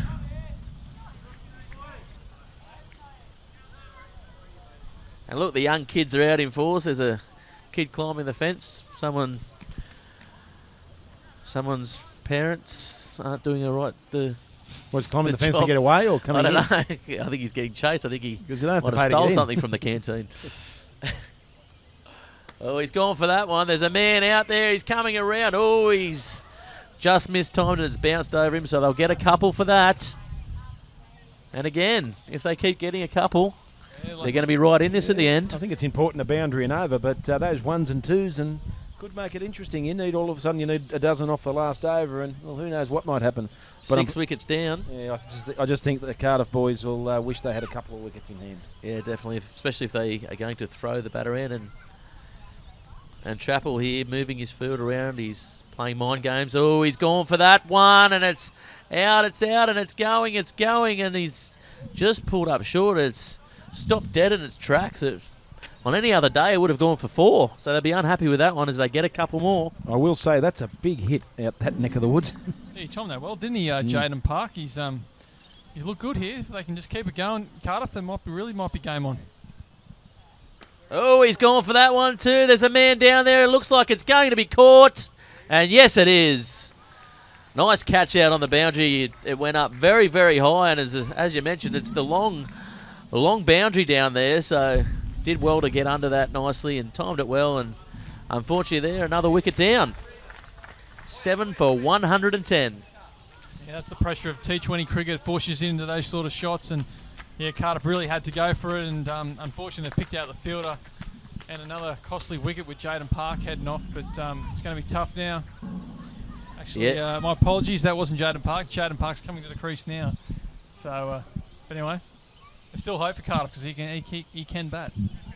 Yeah, definitely. If Pete Jolly can get the man who just got out. Mate, you had to go for it, and that's what you tried. Yeah, mate, that's it. We're sort of needing, I don't know, probably 8 and over at least from here, so bit of a long boundary. Probably shouldn't have tried to take him on, tried to hit it a bit squarer, truth be told, but mate, got to go for it. Have a go. Right. Thanks very much. Cheers, mate. Yeah, nice one. Thanks very much. And it was young Willis who tempted fate in trying to drive down the long boundary there. Yeah, nicely played away. A young Park on strike now, and as you mentioned, Josh, can hit the ball. So what region would you be looking for, Murray? Well, I guess in playing with the spin, actually, if he could play a sweep shot, that'd be quite good. I think that's all right, Josh. That's quite vacant out that neck of the woods, and although as soon as I say that, we see Mark Dry's sort of retire back, but he's still to go leg side, I'd say. Yeah, he's gone leg side, but I want to see a ramp. Let's ramp it. Some sort of ramp. I'd like to see another French cut, to be fair. I think that's the only place they're getting runs at the moment to the boundary. Hard to set fields too as well. 7 for 112. We're now into over number 18. And this really is a tall ask. We're now up to the 13 runs and over mark, and with 3 wickets in hand, certainly there's no such thing as draws in T20 cricket, so you've got to throw caution to the wind, but I think the writing might be on the wall, Gareth. The writing on the wall? What sort of writing? Graffiti, is it? Not graffiti is bad. Big for all you young viewers out there, graffiti is bad. Do not tag anything unless it's your own house. Or Murray Christie's house. As Hughes is on now. Well, I guess that confirms for me, Josh, that Matt Webber will not be bowling tonight. Yeah, especially if you see if Shane Hughes is getting the bowl, he's definitely not getting the bowl. Well, I guess the strange thing is, Hughesy's been around for years, and could be close. And he's gone. They've run.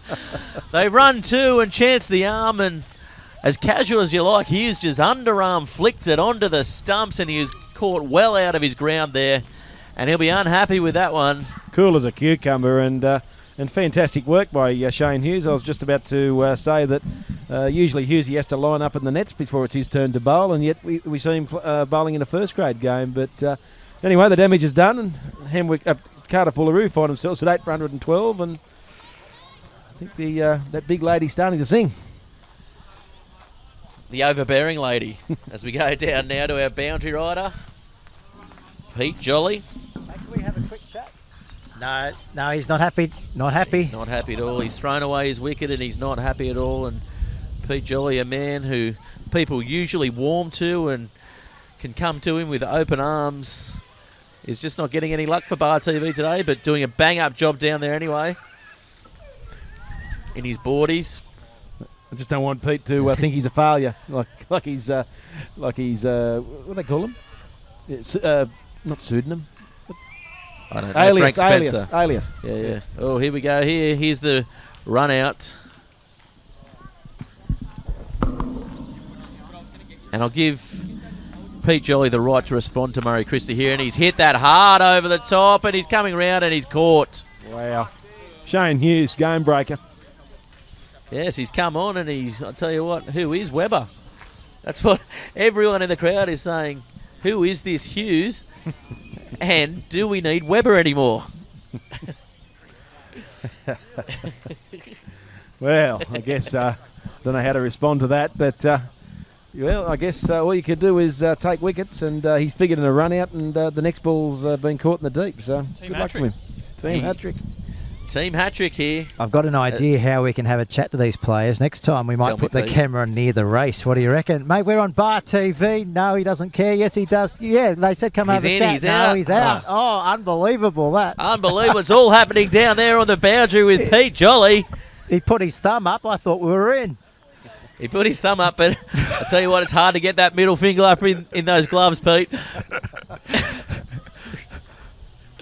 Oh, he's nicked that away. It's going to go all the way to the boundary, I think. Yes, it is. Story of my day. Don't worry, Pete. We know what a bang-up job you've done for Bar TV over the last year or so. So if people don't want to talk to the man who's in the know with the know, it's their problem, Peter, not ours. Boom, boom. And Murray Christie gives you the right to respond. Hello, well Murray. How are you? Haven't heard you today much. All well? Can Murray hear me? Murray can't hear Murray's you, mate. also given me the yeah, right, okay. He's giving you the cricket glove I thumb. might just go home. I'll see you next Wednesday night. We're back here for 2020. Yes, we are. We'll get him back here anyway. And how's Josh up there in the box? Josh? No, he's... Which Josh? Oh, Josh Mason. Our Josh producer, talks to Josh me. Mason, he's doing a bang-up job again. Giving me all the cues, Peter. Yep, nice work. And he's giving me a cue right now to go back to the cricket, so we'll join you again a little bit later, Peter. Actually, we might... all right. Yeah, you're fine. Do what you want. And late in the game, we see the sunshine come. It's what we've been waiting for all game, isn't it? Bit of sun, the birds are chirping, shadows are... Oh, he's gone for a bouncer, and... Shane Hughes bouncer, geez, I've seen everything. Yes, he hasn't pulled that one out since 1998, and that was in the nets, wasn't it, Murray? On the synthetic. Absolutely. Absolutely. Yeah, well, surprised he's bowling today because he actually copped quite a nasty blow from Mark Cameron in the final the other day, and he was icing it for hours afterwards. He did mention that before the game, didn't he, Murray? And showed us the big bruise, actually. Yeah. He's quite proud of his badge of honour. Yes, and he did say that Mark Cameron, though, wasn't as quick as what he used to be, so that should be an interesting little thing to drop for Mark Cameron. I think I might have said that, and he just didn't disagree. I don't know. I was listening to the He was umpires saying doing bring the it on toss. for the semis, wasn't he? I think he was saying pitch it into my body all day. Yeah, you can't bowl. I like the colour purple. Purple rain. He has Prince Purple Rain playing on his iPod. Purple's a new before black. a game. Purple Rain is his pump-up song. Most people go with "We Will Rock You." Hughes, he goes with Prince Purple Rain, and just at the crescendo, that's when he gets his game face on. As we go now into the 19th over. Sam Webber back in the attack from the Market Town end. So going for the jugular now, Henwicks. I said it was the Market Town. I've always professed it was the Market Town end. Oh, and that's another good ball, and he's picked up where he left off here, Webber. And look at that. As you can see, the light is dimming, but the lights here at number one. Great camera work by Peter Jolly, our everywhere man. And I know we've been giving him a little bit of a ribbing today, but Pete does an absolutely great job, as does Sharden, our cameraman. Oh, and that's going to be a that one wide, again, isn't it? surely. No. Get the lasso out, umpire. Umpire wants to go home early. He Wants to catch the second episode of Big Bang Theory, and yeah. Well, who doesn't, really? Poor Sheldon, he's just a poor misunderstood person. I can imagine you and him getting on pretty well, Murray. Oh, look, a house on fire. The house would probably set on fire. How's that shot? Yes, and the bit of an anticlimax here now. All our viewers out there, feel free to tweet into @BarTV Sports and let us know how the coverage is going. We've had a couple come in today. Well, we often get tweeted by Courier Kurt, and the Courier. and we're just speaking about Sheldon before. Does he give you a bit of a? Does he remind you a bit of Sheldon? No, he doesn't. He reminds me a bit of a person we were speaking about earlier, Charles Manson. As he dabs that one away for a single, Kurt the Courier. If you're out there listening in Courier Land, making sure all our internet shopping gets to us safely. We've got a tweet in from Troy Fryer. Superb streaming coverage of regional Newcastle T20 via Bar TV Sports, but nothing from ICC from the Global World Cup. Sort it out, please, ICC. Is that Troy Fryer saying subtly that Bar TV should be covering the 2020 World Cup? The 50 over World Cup, yeah, absolutely. Or the 50 over World Cup, or any World Cup for that matter. We'll take on the World Cup of knee cricket if that was up. Oh, any cricket, ladies cricket, blind cricket. I'd like to commentate though with a blindfold, just to keep it fair. And coming into what is nearly the last over, Cardiff-Boolaroo 9 for 123, so one would say that this match is well out of their grasp. Yes. Yes, and AB de Villiers probably the only man in world cricket at the moment that can save Cardiff-Boolaroo, and he's not here, is he? He's not here, and no ball. Oh, we've got ourselves a no ball. First Gareth. no ball. Here we Here go. we go. He winds it up, and there's the lasso, and he's dancing on his horse. The umpire. Yeehaw! That's what we like to see. Ride 'em, cowboy. Our umpires, Glenn Benton and Daniel Moran, doing a great job today as well. Ooh, down leg side, wide into no ball. Does that mean he hits that one again? Free shot? Yes. Here it comes again. Here he is. The lasso winds up. And he's just going to bowl a spin here, Webber. He's had enough. Doesn't want to run back to his mark. Oh, and he's hit that down the ground, but there's a fielder out there. Finds the gap nicely, though. Going for two. Ooh, so not giving up here, the CBs, are they? They're looking to... They're 9 for 127, chasing 151 for victory in what is now the last over of this, what has been pretty exciting, I guess, T20 fixture here for the NDCA. So 24 off the final over? 23. 23. Yeah. 23 off the final over.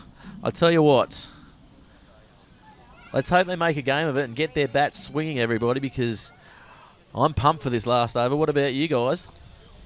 Well, I think if they were a little bit closer and had a couple more wickets in hand, I'd certainly be pumped. But is this Reece Handlin? Handlin's coming on to bowl. Coming on to bowl the final. His first over of the match, so I think the Ham Wicks boys are fairly confident they've got it in the bag. And well, I guess in 2 balls' time, if they're sailed over the sight screen for 6, we could be talking a different story. I can't believe this. They've taken off their best bowler, Hughes, the 2-wicket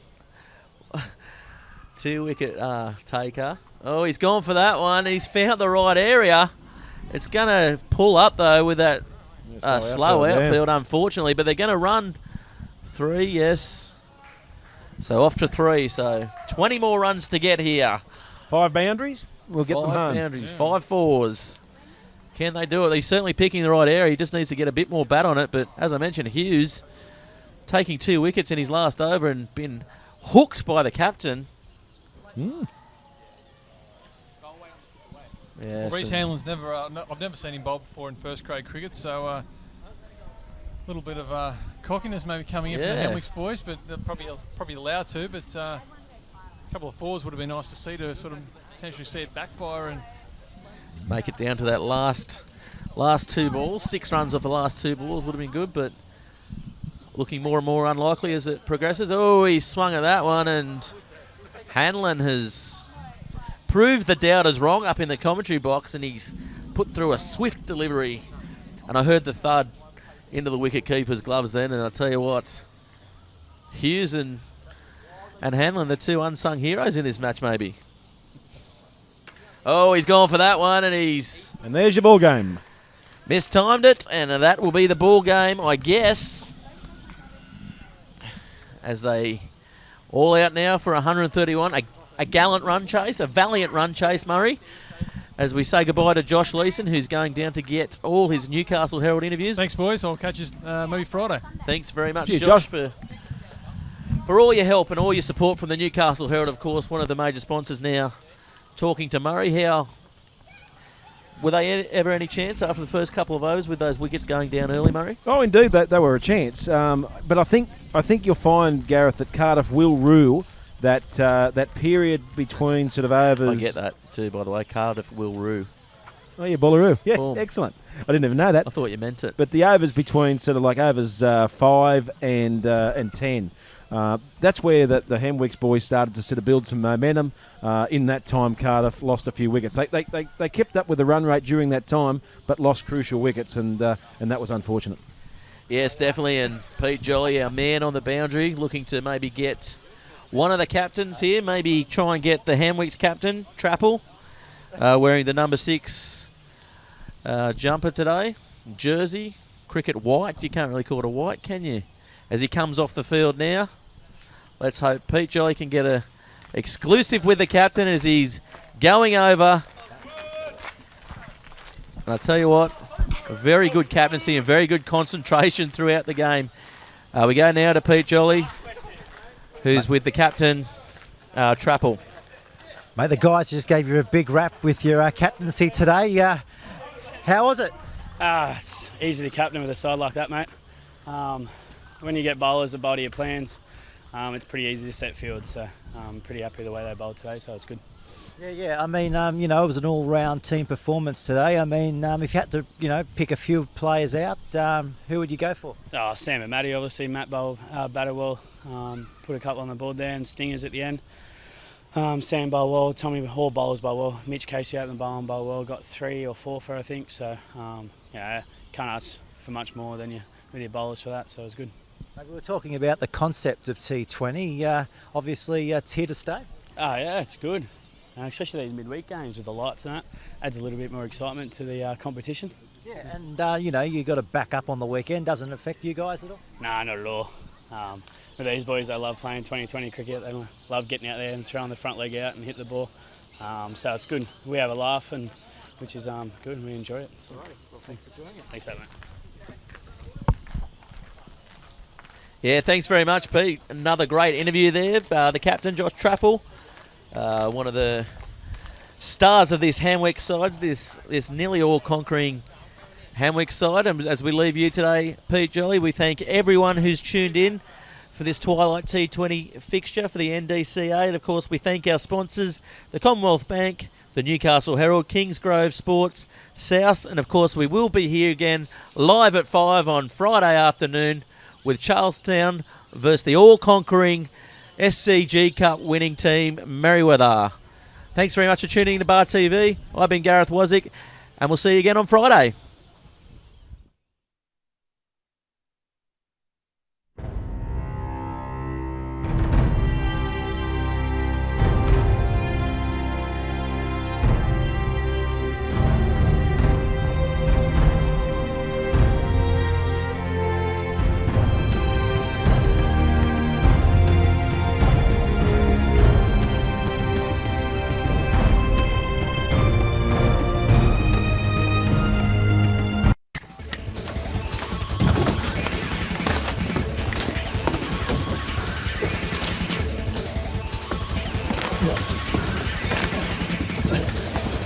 Real guys, real sport. Bar TV.